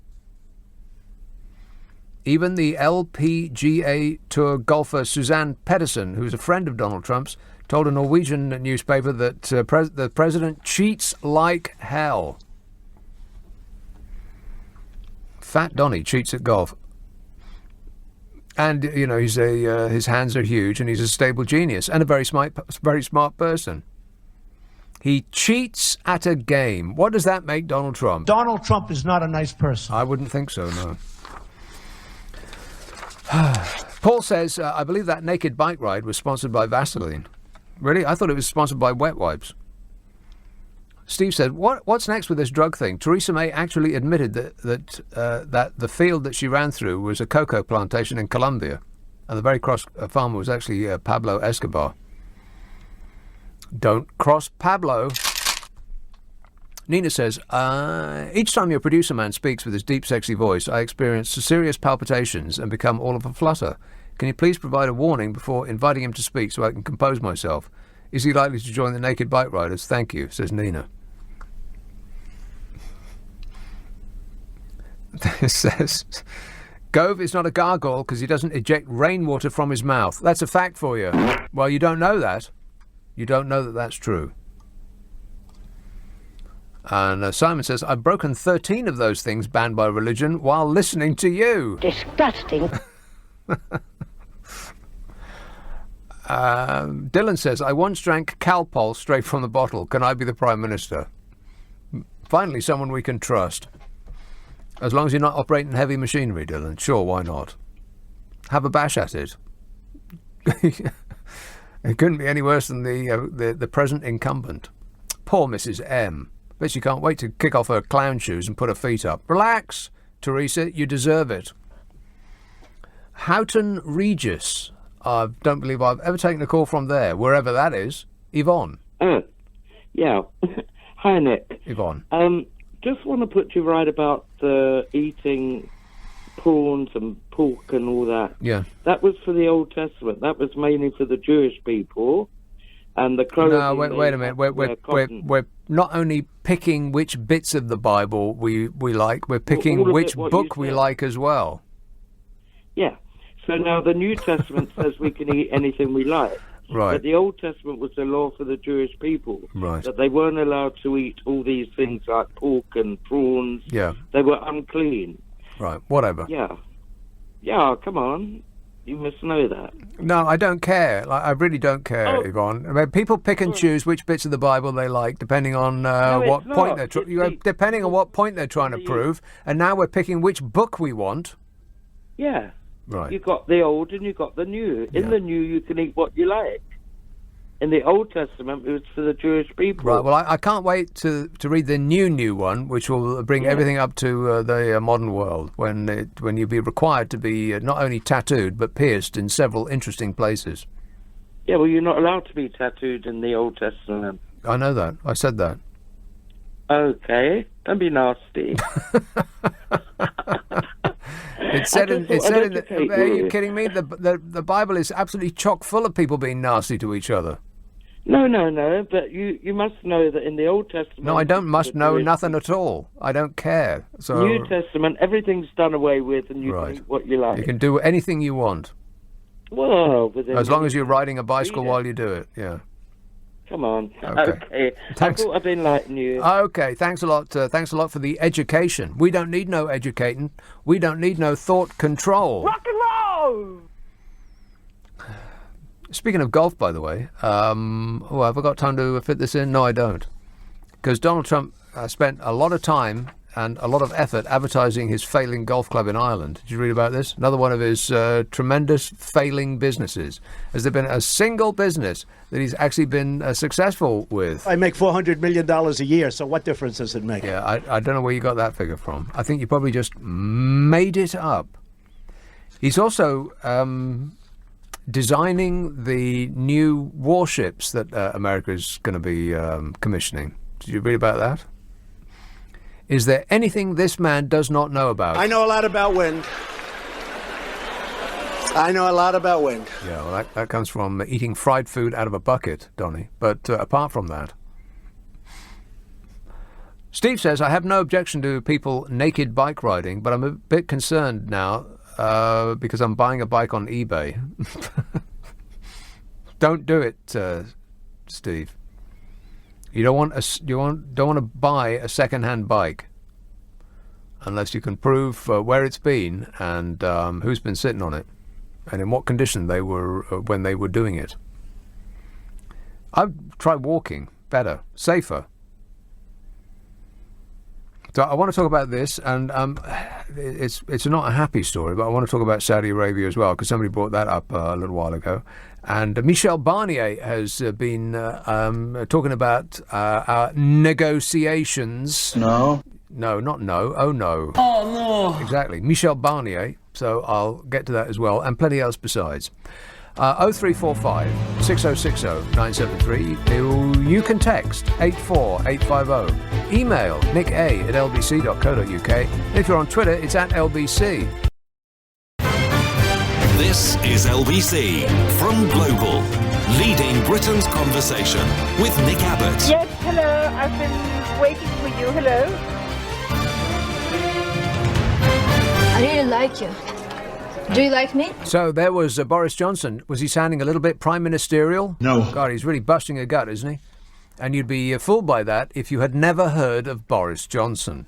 You can't spend your entire life acting like a clown and then try to clean up your act and have a haircut and pretend that you are a serious prime ministerial kind of person. We've seen you before, Boris. We know this ain't you. And he's saying, we're going to do a huge and tremendous trade deal with the United States of America. We already deal with America. We export £96 billion annually to America, and they export £59 billion to us. Precisely what do we make that America isn't buying already? And what do they make that we aren't? Where is all this extra trade going to come from? And you know what? It's worse than that, because we already have a huge trade surplus with the US. Or to put it another way, the US has a huge trade deficit with us. And trade deficits, you will remember, are something that Donald Trump is going to war about. I'll bring us into war. Because apart from all of the other things he hasn't got a clue about, he doesn't know anything about trade either. He thinks that having a trade deficit with the country, is that country is ripping you off. He has the mindset of a con artist, because that's what he is. He thinks that if he isn't ripping you off, you're ripping him off. That's his whole attitude to business. And I ain't making that up. It's in his book that he didn't write, The Art of the Deal. Our biggest trade surplus in the world by far is with the United States of America. £36 billion. The next largest is with Ireland, which is about $9 billion. Followed by Switzerland, it's about $7 billion. And about $40 billion of that trade surplus that we sell to the US is services. which puts us in direct competition with Wall Street bankers and the American services industry. If you think that Donald Trump is going to favour our lot over that lot that gives him the money to stay in power, then you ain't been following the news. It's where this is a mass delusion going on. We export $230 billion to the EU, $260 billion to the rest of the world, so America represents about 10% of total UK exports. The EU is half. How are we going to replace what we sell to the EU with what we sell to America? 47% of everything we export goes to the EU. And the largest product group by value is motor vehicles, which is an industry that Donald Trump has pledged to support in America. He's not going to be doing us a favour with our car industry over America's car industry. I mean, he's adamant about protecting the US car industry and the chemicals industry and waiving environment protection rules to allow them to continue polluting so as to make more money, which is against the way that we're going in this country, thank goodness. Everything we concentrate on in this country is also concentrated on by the US. And now they have a protectionist president bent on buying America. He came to power promising, lying about make America great again, not make Great Britain great again. And as for the tax that's already levied on goods traded with the US, they're practically non-existent anyway. Very, very low already. A free trade deal with America would make no difference. And the people that are pretending that it is, well, they either don't know what they're talking about or they're lying to people and hoping that you don't know that they're lying to you. I love the poorly educated. Exactly. People rely on the public being poorly educated. And the public, they're not inclined to educate themselves. I mean, this stuff's not hard to find. Just look it up. If only there was a thing that is in almost everybody's home, a sort of a screen-based way of finding out information. Somebody should definitely invent that. I mean, as high as the taxes between us and America goes is 10%, and that's on cars imported from outside the EU. So it's hard to see what difference another trade deal is going to make. Where are all these riches going to come from? This is going to magic them out of thin air because people want it to be so. And then, of course, there's the NHS, which is on the table. Donny said that. Before we had a major freak out about it, and diplomatic channels were opened and people were screaming down the phone at him, and then he rode back. He said, oh, well, no, I didn't mean that the NHS was on the table. It's total fake news that I said that the NHS was on the table. Please disregard everything I've ever said on any subject ever. I mean, American health giants would absolutely love to get their hands in the NHS budget. It's £100 billion a year that they're not getting any of. I mean, how upset must that make them? It's all about the money, honey. So, you know, if you think that that Donald Trump's going to do us any favours, and you think that America will be able to make up for the difference of turning our backs on the EU, then you're deluded.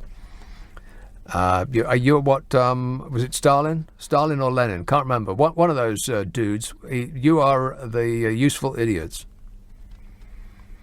Speaking of the EU, Michel Barnier. You remember Michel Barnier, the EU's chief negotiator? No! Yeah, that's him. Well, Marbel Michel said that the next Prime Minister of this country will fail in any attempt to renegotiate the Brexit deal, which is precisely what Boris was just going on about. Yeah. Wait a minute. Oh, yeah, we'll have our top people on it. He said... Here we go. Oh, okay. Yeah, because they need us more than we need them, right? God, we've learnt nothing.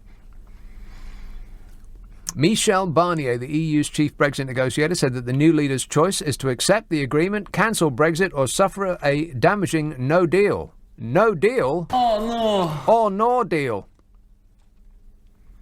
The EU's chief Brexit negotiator said that it would make no difference which of the leadership hopefuls eventually succeeded Theresa May. It could be Snorts a lot, or Captain Smokes too much, or Mr. Squiffy Hair. It don't make no difference. They're all going to get the same deal as Mrs. M, who left the job yesterday. We're missing you already, Mrs. M. Bye-bye. But as a sort of weird Tory punishment, she left the job but has to carry on doing the job. Thank you, sir. May I have another? I think it's a public school thing. They love a bit of it. So Mrs. M stepped down as Conservative leader yesterday, and most of the candidates to replace her have vowed to try and secure better terms with Brussels. But, maybe they were high when they said that. And thinking about it, Monsieur Barnier said... No. And furthermore... No. He said the withdrawal agreement negotiated by Mrs. M was the only one possible. So anybody that tells you otherwise may be disseminating misinformation. Because the Tangerine Scream said so much about who should be our next PM, which tells you a lot about where we're going. Taking back democracy. Which bit of this sounds like us taking back control, by the way? Crawling across the carpet to kiss Donald Trump's shoes. Apart from anything else. And our next leader is going to be another unelected leader, who will answer to an unelected head of state, who will be overseen by an unelected second chamber. We are the cradle of democracy, all right. And because the Tangerine Scream said so much about who should be our next PM and what they should do about Brexit and how Uncle Nige should be a part of the negotiations and just generally stuck his oar in, journalists asked Michel Barnier, the EU's chief negotiator, if he wanted to comment on Tory leadership hopefuls. Oh, God, the lights have just gone out. One moment, please. I thought I walked up and down during the news. Maybe I forgot. I've been forgetting things lately. Where was I? Oh, yeah, so they asked Michel Barnier if he wanted to comment on, who it should be, Boris Johnson or Jeremy Hunt or Dominic Raab or, one of those druggies. And Michel Barnier's answer, if he wanted to comment on who should be our next PM, was, quotes, certainly not, which is the correct answer. Are you listening, Donald Trump? You don't get to act like it's the pick and mix at Woolworths and choose your favourite if you're not actually running the country. And I very much doubt that Boris would be your favourite if you heard this. I think Donald Trump is clearly out of his mind. If somebody should play that tape. He ain't going to like that. He's going to throw his rattle right out the pram. So remember that well, you Brexiteer Trump fans. We are leaving the EU. The EU who do not wish to meddle in the choosing of our next Prime Minister. And we are running into the weirdly small, grabby, sticky hands of a slow-witted buffoon with dictatorial tendencies that does want to choose our next Prime Minister. Does that sound like taking back control? No. Does that sound like the return of democracy? Negative. Not to me, it don't. But, maybe I'm hallucinating. 0345 6060 973. You can text 84850. Email nick@lbc.co.uk. And if you're on Twitter, it's @LBC. Friday and Saturday night at 10, Nick Abbott, LBC. Leading Britain's conversation. LBC with Nick Abbott. I am not one of your fans! Here is Bristol. Hello, Nick. Hi, Nick. How are you? Good, thanks. I just don't think you should be taking the mick out of one of the most powerful men in the world. At the most? Yes. It's not good. It's not good. Not good? Define good. Well, good is trying to keep on the right side of him. Right, so if anybody had the possible next leader of this country saying something negative about this screaming Mimi, then they should definitely keep it to themselves. I think Donald Trump is clearly out of his mind. Is that what you mean? I'm not a Johnson fan, so you can't get me on that one. No, more Andrea Leadsom. But Yeah. As far as Donald Trump goes, stick two pencils up your nose and say wibble. Okay, I'll think about that. Thanks a lot, mate. Does that make sense? Not really, but it fits right in. This says, can't wait till Michael Escobar Gove becomes PM so we can do a trade deal with Colombia. Well, it's not to be sniffed at. This says, I agree with you, voting should be compulsory. Here in Bolivia, if you don't vote, your bank account is frozen. That's true, apparently. We looked it up. It's an actual fact.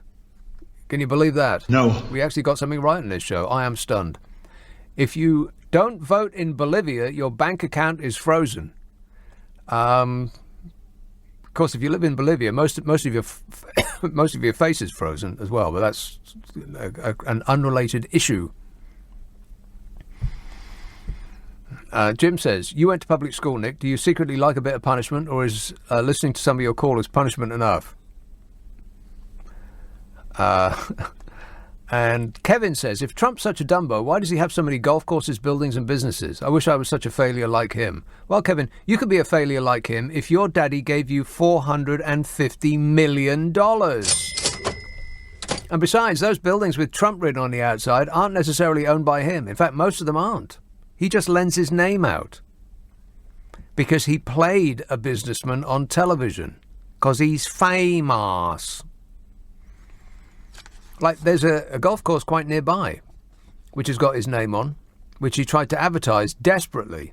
This failing golf course in Ireland. Trump's trip to Europe took a strange detour on Wednesday. Hang on, I'm going to cough.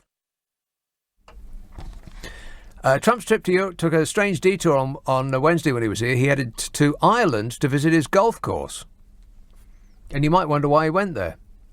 It's to advertise his blooming golf course. Not that he's trying to monetize the presidency, but that's exactly what he's doing.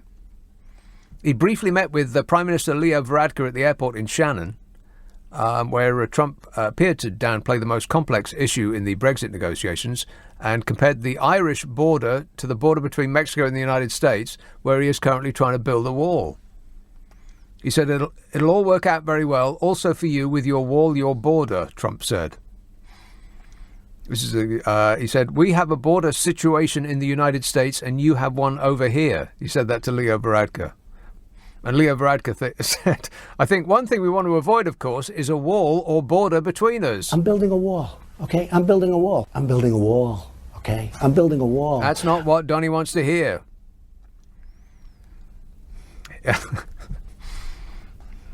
And do you know why he went to Ireland? To plug his money-losing golf course. That's why.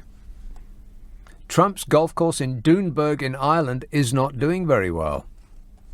The Washington Post, as in fake news, reported that the business cost him $41 million, never reported a profit. He's got a list of things as long as my arm. I've only got a 3-hour show, so I can't list them all for you, of businesses that he overpaid for that then went bust. He is an abysmal businessman, apart from being a con artist. If your daddy had given you $450 million, then you'd be rich too. Of course, he hasn't released his tax returns, and so we don't know how poor he is. And he must be, because he brags about everything. If he did actually make $400 million a year... I make $400 million a year, so what difference does it make? He'd tell us about it in writing. The reason that he isn't releasing his tax returns is because he's probably broke. I mean, do you think that he would be keeping his tax returns to himself because he's too rich? He doesn't want to boast? So he wanted to meet Leo Varadkar at his golf course, apparently. That was the Trump request. And Leo Varadkar wasn't falling for that one. So he said, let's meet at a nearby hotel that doesn't have the word Trump written on the outside of it. And Donnie said no. So they met in the VIP lounge at Shannon Airport, which must be the same size and have the same luxurious appointments as a telephone box. And why did he stay at his golf course in Doonburg? And Trump said that it was convenient. So let's examine that, shall we? Convenient. It required 750 people and the attendant jets and helicopters and fighters to fly hundreds of miles west to Ireland, and then hundreds of miles back east to France, which was his next stop. And before he left Washington, Fat Donny said, "We're going to be staying in Doonburg in Ireland because it's convenient and it's a great place, but it's convenient." A great place. He went there because it's convenient. No, it wasn't. It was the opposite of convenient. And I think some people say that he never misses a chance to profit from his position. And this must be hurting him so bad. He bought that golf course in 2014. Since when, the king of the deal hasn't seen a penny in profit. It's racked up more than $1 million in losses every year since. And that seems to be what he specialises in. Running businesses into the ground. And this is priceless. His golf course is in danger of, guess what? Climate change. You know, the thing that he says doesn't exist. I mean, that is absolutely perfect. A huge property destroyed by the thing that its owner says is not real. And we know that this is true because the Trump Organization has applied to the Irish government for permission to build a sea wall. He wants to build a sea wall. I would build a great wall, and nobody builds walls better than me, believe me. That's what he wants the Irish government to agree to. Please don't agree to that. And the reason that they gave on their application to the Irish government that they wanted to build the wall, the reason was climate change. You know, the thing that Donald Trump says doesn't exist. I am stunned. He called it a Chinese hoax. You remember that, right? Climate change. And he pulled the US out of the Paris Climate Agreement. And he left a 90-minute meeting this week with Prince Charles, unconvinced that the climate is warming, which it is, according to overwhelming scientific consensus. But, those scientists aren't smart like Donny is. Trust me, I'm like a smart person. The Earth's average surface temperature in 2018 was the fourth highest since 1880, when record-keeping began. The past 5 years have been the warmest in recorded history. But the president said, "I believe there is a change in weather, and I think it changes both ways." He said, "Don't forget, it used to be called global warming. That wasn't working. Then it was called climate change. Now it's actually called extreme weather, because with extreme weather you can't miss." Does that make sense? He said he was impressed by the passion displayed by the Prince of Wales, but said that he shared the Prince's desire for a good climate as opposed to a disaster. Are those only two options? A good climate or a disaster? And Donny says he'd prefer a good climate. So what are our choices? Solar? Wind? I know a lot about wind.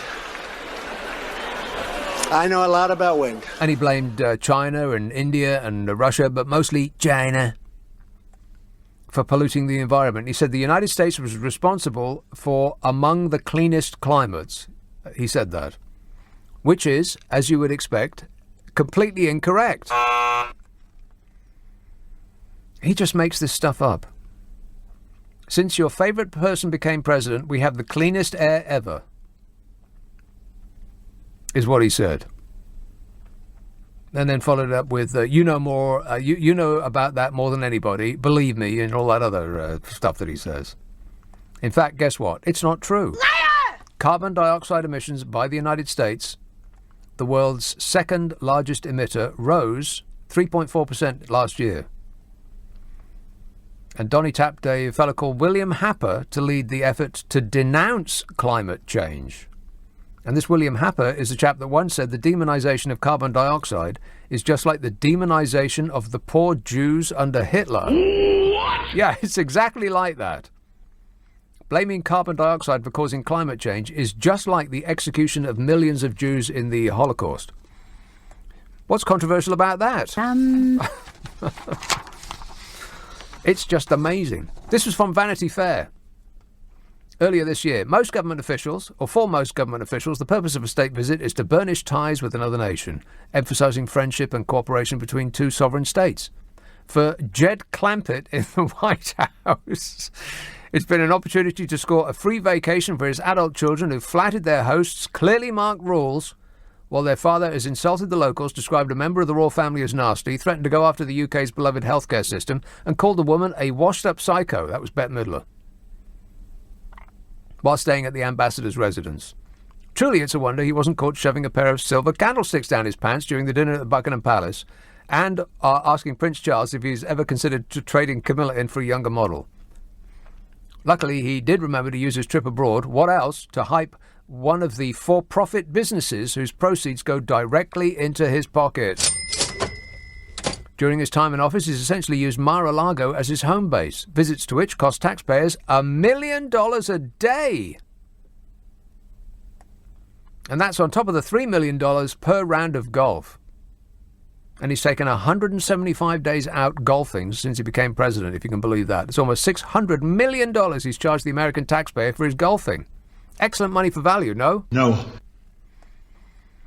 Can that possibly be the same Donald Trump who said on the campaign trail that he can't believe that the then president, Obama, you remember Obama, don't you? Back from when the world made sense. He said that he couldn't believe that the then president, Obama, plays golf. And he said, Donnie said that if he became president, he wouldn't have time for golf. He actually said that. He said, I won't have time for vacations. I won't have time to go golfing. He said he won't be playing golf because there's a lot of work to be done. He said he'd just stay in the White House. Why would anybody want to leave the White House, he says? He was going to work his ass off and make great deals. Yeah, how's that working your ass off going? Dreadful. Yeah, still huge. That he still has a few people who are his devoted fans in America is bad enough, but that there are some in this country is just beyond belief. What are you people thinking? I am stunned. Still, there is a rump of the population that he relies on. I love the poorly educated. 0345 6060 973. You can text 84850, email nick@lbc.co.uk, and if you're on Twitter, it's @LBC. Nick Abbott on LBC. What number are you calling from? Thanks for asking. It's 0345 6060 973. So Matt Hancock is the latest Me Too. Yeah, I took drugs. This seems to be the opposite of what normally happens when they say, oh, no, me? Who, me? Oh, of course not. Drugs? What are they? I mean, are there any members of the Conservative Party who are currently vying to be our next unelected leader who have not taken drugs in their youth? No. Or recently? Does anyone want to put their hand in the air and admit to having taken them recently? No, I didn't think so. Oh, it was, when I was young, and it was an accident. I tripped and fell into a bag of it. I mean, why don't we just, skip to the part where we elect Bez, the tripping dancer at the Happy Mondays? Rock and roll! Here's a call in Eltham. Hello, Terry. Hello. It's about Michael Gove. Terry, can you back off the phone a couple of inches? Oh, sorry. Go ahead. Yeah, just that... Couple more inches. Okay. Yeah. A little bit more. A little bit more? Yeah. Okay. Okay, try there. Yeah, it's basically... He was Justice Secretary, wasn't he? Yes, he was. So, I remember him touring prisons, and many of the inmates probably taking drugs and all the rest of it. Yeah, that's why they were in there. And if they weren't in there for that, then they certainly started taking them after they arrived. Yeah, so he must have... I mean, he's just an utter hypocrite, isn't he? From 2015 to 2016, he was our chief punishment officer. Yeah, and I wonder how many people went to prison for taking cocaine on his watch during that time. Yes, I mean, I'm quite depressed about it, really. Well, don't be depressed, Terry. You're going to be okay? Well, I think I'll be okay, yes. I mean, I remember a couple of weeks ago, poor old Diane Abbott, the Labour MP, she got a coating for drinking a vodka premix, an alcohol premix in the tube. That's right. That was front page news. It was, yeah. I mean, she got slaughtered for that, and well, the right-wing press have been trying to bury Jeremy Corbyn and anybody in his orbit since the moment bearded weirdo, which would be their description, came. He hoved into view. From that moment, they've been spraying him with ire and trying to bury him, trying to sink that ship. And so far, nothing. Yeah, it's. I just can't believe it, because I mean, they sort of, these MPs who get done, they sort of exonerate themselves and say, it's 20 years ago. Foolish indiscretion of youth. Right, yeah. Well, listen, Terry, have you not learned? Don't do as they do as they say. Well, that's true. That's their attitude, isn't it? Yeah. Well, they're much smarter than the average bear, and they can handle it. But dopes like you and me, we couldn't possibly handle it. But they can. But we can't. But they can. Right. Yeah. All right. Don't be depressed, Terry. Cheer up, mate. It might never oh no, that's right. It already has. 0345 6060 973. Damien says the car industry is already dying. Is this in relation to something I was mentioning earlier on? About manufacturing or about our trade with America? Manufacturing is down, by the way. Oh, no. Yeah, apart from everything else. Maybe I'll talk about that in a minute. Time's running out. Manufacturing sector is in the doldrums in this country. Investment is down. Hiring is down. Depression rules the sector. But at least it's got nothing to do with Brexit. In other news, it's got everything to do with Brexit. The manufacturing sector has been paralysed by the uncertainty surrounding the date of Britain's departure from the EU. Investment's been collapsing. Export customers switching away from the UK. That's according to research by the trade body of the manufacturing sector, Make UK, who are made up of experts in possession of facts, so no one is remotely interested in everything they have to say. Correct. It's all about feelings now. And how is the manufacturing sector feeling? Dreadful. Yeah, that's right. Dreadful. We had an artificial boost a little while ago that was trumpeted by the usual Brexiteer ultras as proof that we're doing better than ever, our glorious exit just around the corner. But you know what that was? It was companies stockpiling ahead of the anticipated departure from the EU, buying a lot of goods and materials ahead of time in order to avoid any disruption or price increases. So it looked as though things were healthy, but they weren't. It's a blip. It was a bubble. Bubbles burst.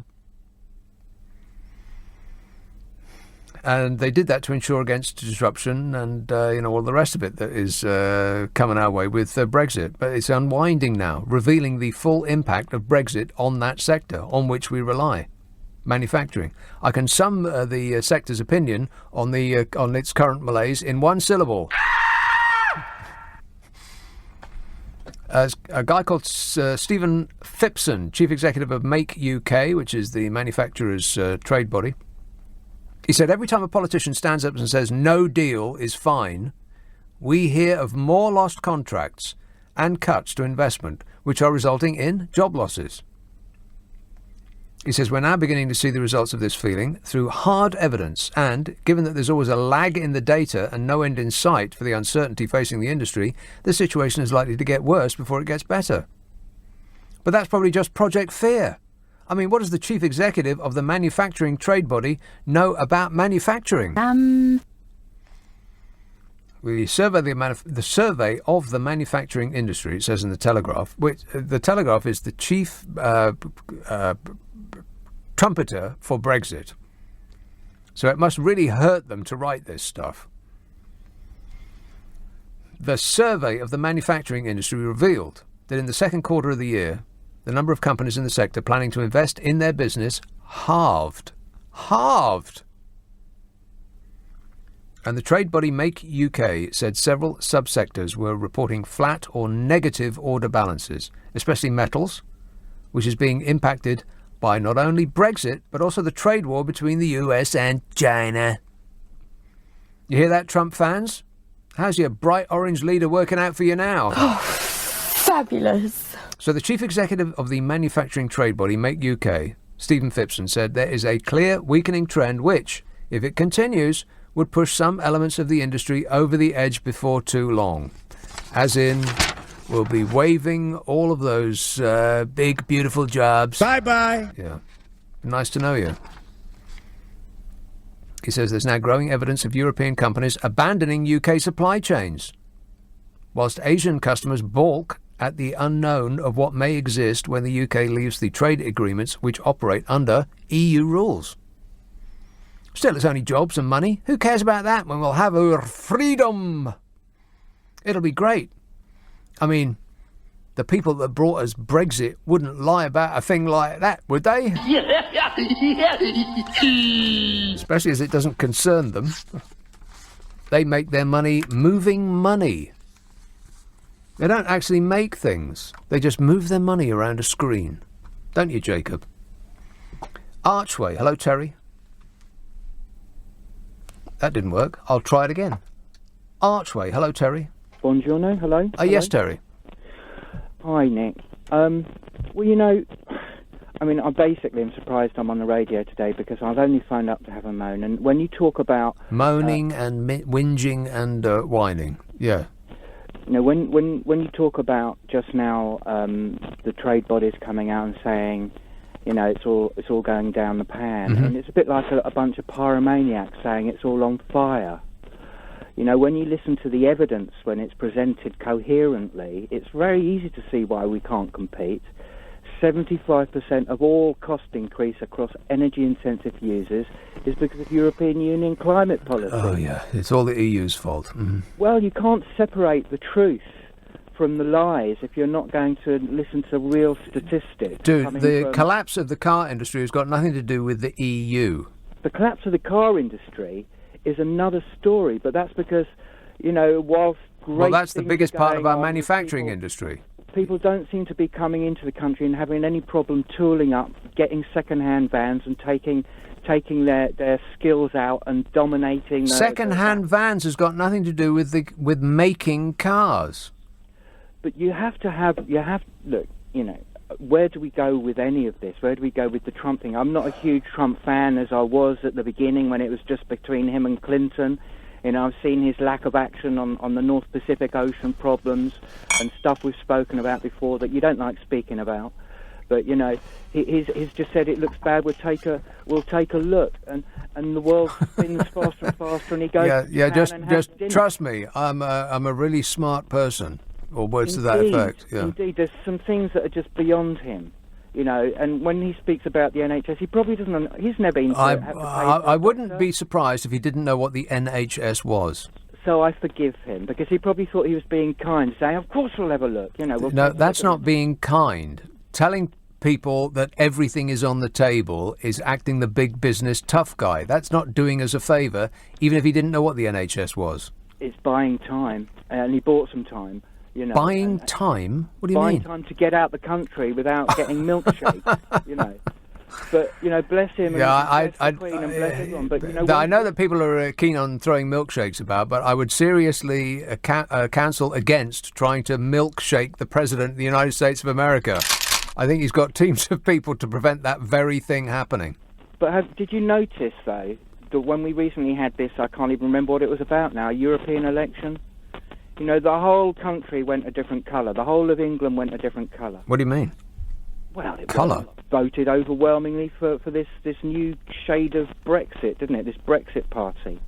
You know, and now the country voted overwhelmingly? What are you talking about? Well, they topped the charts, number one. Yeah, what was the turnout? You can't argue what with was that. the? Yeah, I can. What was the turnout? Well, yeah, exactly. So they got 30% of 30%. What does that add up to, Terry? But then when we look at the propaganda... I think it's about 10%, maths fans. Yeah, which is hardly overwhelming. But then when we look at that result, and then we look at what's happened with it, it's almost like, you know, the call went out to the hard left to say, you know, we're not fighting to survive now, we're fighting to win, you know. The hard left. There's people on the left that want to leave just as much as people on the right. This is not a left-right issue. Okay, well, if you start from there, then we have to cut a little bit more of a line on this. You know, I phoned up because I was getting really depressed. I mean, I love you, Oh, mate. God, You're another one that's getting depressed. Cheer up, mate. But, you know, I think sometimes you have to give us Just a bit think, more what if he was depressed, just think, what would Michael Gove do? Do that. Well, there's a whole panoply of things he could do, from up the nose to in the bong or whatever. But he chooses to basically. If your reception isn't very good, by the way, ladies and gentlemen, he said bong, not anything else that begins with a B. Keep it clean, Terry. Oh, I can't speak to anybody that is as depressed as you sound. Cheer up. Too depressing. Simon says, get real, Nick. The number of people who went to prison for using cocaine, 0. Get lost.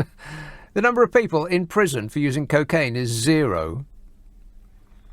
Well, I guess if we're just making stuff up, sure, why not? Andy says, as we merge into the 51st US state, there will be at least half of our 65 million people wanting to buy a gun as the only means of personal protection. Yeah, that's what guns bring, personal protection. You're much more likely to get killed by a gun if you own a gun. And that is an actual fact. Because it doesn't work like it does in the movies. If somebody's breaking into your house, you don't leap athletically over the bed and reach into your nightstand drawer and pull a gun out and then fire a couple of shots at a perp and kill them stone dead. You're probably more likely to kill your dog or shoot yourself.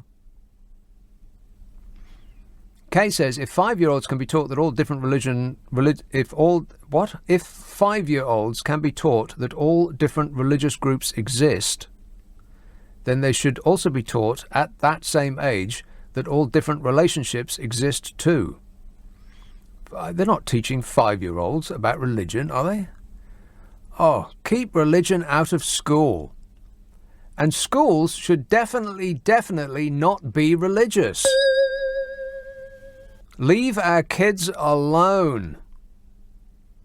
It should be like alcohol. If they grow up and they want to dabble, then let them as adults. But don't force it on them when they're children. Hey, you, teacher, leave our kids alone.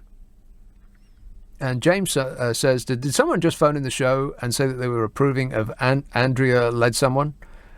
Maybe they like her because she's the latest to join the Look, I Took Drugs Too Tory arms race. P.S. he says, I deeply regret Michael Gove. There you go, that's telling him. He tried Michael Gove once, a little while ago, but he deeply regrets it. That's what I heard. 0345 6060 973. Text 84850. Email nicka@lbc.co.uk. And if you're on Twitter, it's @LBC. A quick final reminder about the Nick Abbott habit. It is the distillation of the best of this show. It's a half an hour of amusement. If you haven't got 3 hours to listen to the show, who has? What with time being important these days and all. Then try the Nick Abbott habit. It's on the Global Player app. If you scroll down to the Global Podcast and all the way over to the right, past my fat smiling face, onto the thing that says Nick Abbott habit. That's the half-hour best of. It's the best of this show and some extra bits in there as well. If you don't do apps, then point your pewter at it and ask for it by name. The Nick Abbott habit.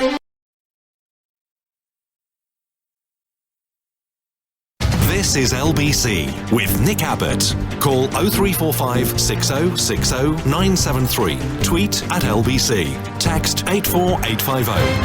Come on, we're running late. Yes, let's hope this next caller isn't as depressed as the last one. Ashford, hello, Charlie. Hello. Charlie. Well, you fit, Charlie fits right in on this show, don't it? Charlie. Nick, you don't want to be the next Prime Minister of this country, do you? Of course not, Nick. Of course not, no. I do too much coke to be able to be the Prime Minister now. I believe that Michael Gove tried you in his youth, but he didn't like it. He thought it was a big mistake. Well, yeah, precisely. Anyway, these big companies, Ford, the steel industry, they say it's nothing to do with Brexit. It is everything to do with Brexit. Honestly, people voted for Brexit to yearn for the days to have the Spitfires come over the hills again and to salute them as they go past. Nick, they're dinosaurs and they're dying out. They're a dying breed, I'm telling you.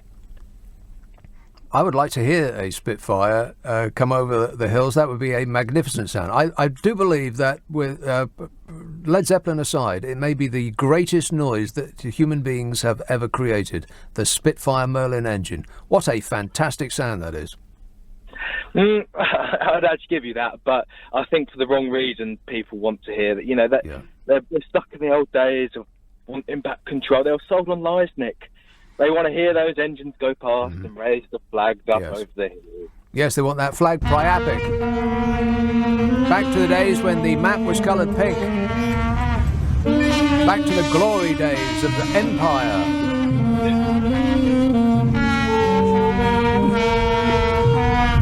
All right, thanks a lot, Charlie. 0345 6060 973. In fact, Michel Barnier, Michel Marbel, actually said that out loud a couple of weeks ago. He blamed Brexit. Oh, God, the lights have gone out again. I thought I walked up and down. Is that timer actually decreasing the length of time that it stays on before... See, I'm a good boy, I am. I stay very, very still while I'm doing this show. Be very, very quiet.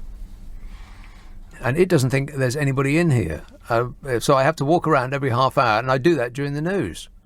So either the timer has decreased the length that it keeps the lights on, well, probably in order to save the environment.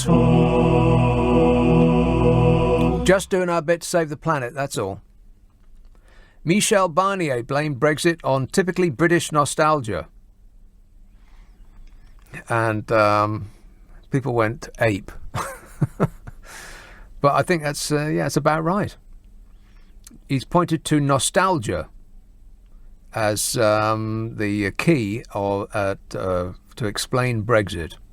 He said, looking at the causes of Brexit, we find typically British reasons. The hope for a return to a powerful global Britain and nostalgia for the past. He says nostalgia serves no purpose in politics. Well, but I don't know. It can get you elected. I love the poorly educated. As long as you depend on the poorly educated for your votes. Shooters Hill. Hello, Chris. Hello, Nick. How you doing? Good, thanks. Cool. I found a magnet today, Nick. You found a magnet? I did indeed. But it doesn't work, I'm afraid. How can a magnet not work? I have no idea. Well, do magnets run out of magnets? Magnetising juice? I don't know. You'd have to ask... A scientist? Yeah, you'd have to ask a scientist, Nick. Get that hippie off the telly on the phone and we'll ask him. Oh, yeah, that's right. I'm on the landline, mate.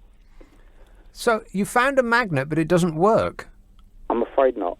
But But magnets don't run out of juice, do they? It depends on how long you've had the magnet for, I suppose. But it doesn't, though. Oh, do you not? Well, I don't know that this is true, but because I've said it out loud, it becomes a fact. Magnets don't run out of juice. Oh. Well, that's interesting to know, Nick. Thanks very much. But, I mean, it's also a fact that we only stick to this planet rather than flying off into the atmosphere because of magnets, Chris. Did you know that? No. Yeah, that's a fact. But I mean, think about it. We're flying through space at 86 million miles an hour. That's also a fact. And if it weren't for the magnets, right, we'd fly off into space. Isn't that incredible? Well, you've educated me this time, Nick. Well, fortunately, you called, Chris. I know. If there's anything else you'd like to know about the universe and everything in it, then make your first call to me. I'll set you straight. You're an absolute diamond, mate. Can I just say a quick shout out to me mum? Yes. Thank you. Oh, is that it? Yeah, well, that's all you got to say for your mum? Yeah, thank you. Well, how about a little bit more appreciation for the woman that brought you into this life and has brought you up to be the solid citizen that you are? A shout out? A big shout going out. Well, okay, but that's not really thinking about it much, is it? A big shout out? That is insufficient praise, I think. A very small whisper to my dear mum. Yeah. Well, let's get a little bit better. Go on. I love you, mum. But why do you love her? She's my mum. That's no reason. That's not thinking about it, Chris. Oh, no. She passed away. Oh, okay. Well, then you don't shout out to someone who's passed away on the radio. She passed away from cancer. Right, okay, well then it doesn't make any sense to shout out to a person on the radio that passed away. Show your appreciation while they're alive, because you don't get the opportunity when they're gone. And it is inappropriate to do a shout out to somebody who's not with us anymore. But I'm sorry for your loss, as people say in these circumstances. This anonymous message says, magnets lose 5% of their power in 100 years. Fact. Well, I'm sorry, but we're no longer interested in facts on this show. I feel that they don't, therefore it becomes true. We're all about feelings now, baby. Groovy. And this message finally says, maybe all the Tory candidates for PM should get drug tested when nominated. Yeah, if they don't have any in their system, then they're out. That would exclude them from the race. Now, whatever happens between now and next Friday at 10 o'clock, well, it just blows my mind to even think about it. But whatever it is, we'll chew it up and spit it out then, eh? Friday and Saturday night at 10. If I don't speak to you in the meantime on the podcast, the Nick Abbott Habit, then have a good one.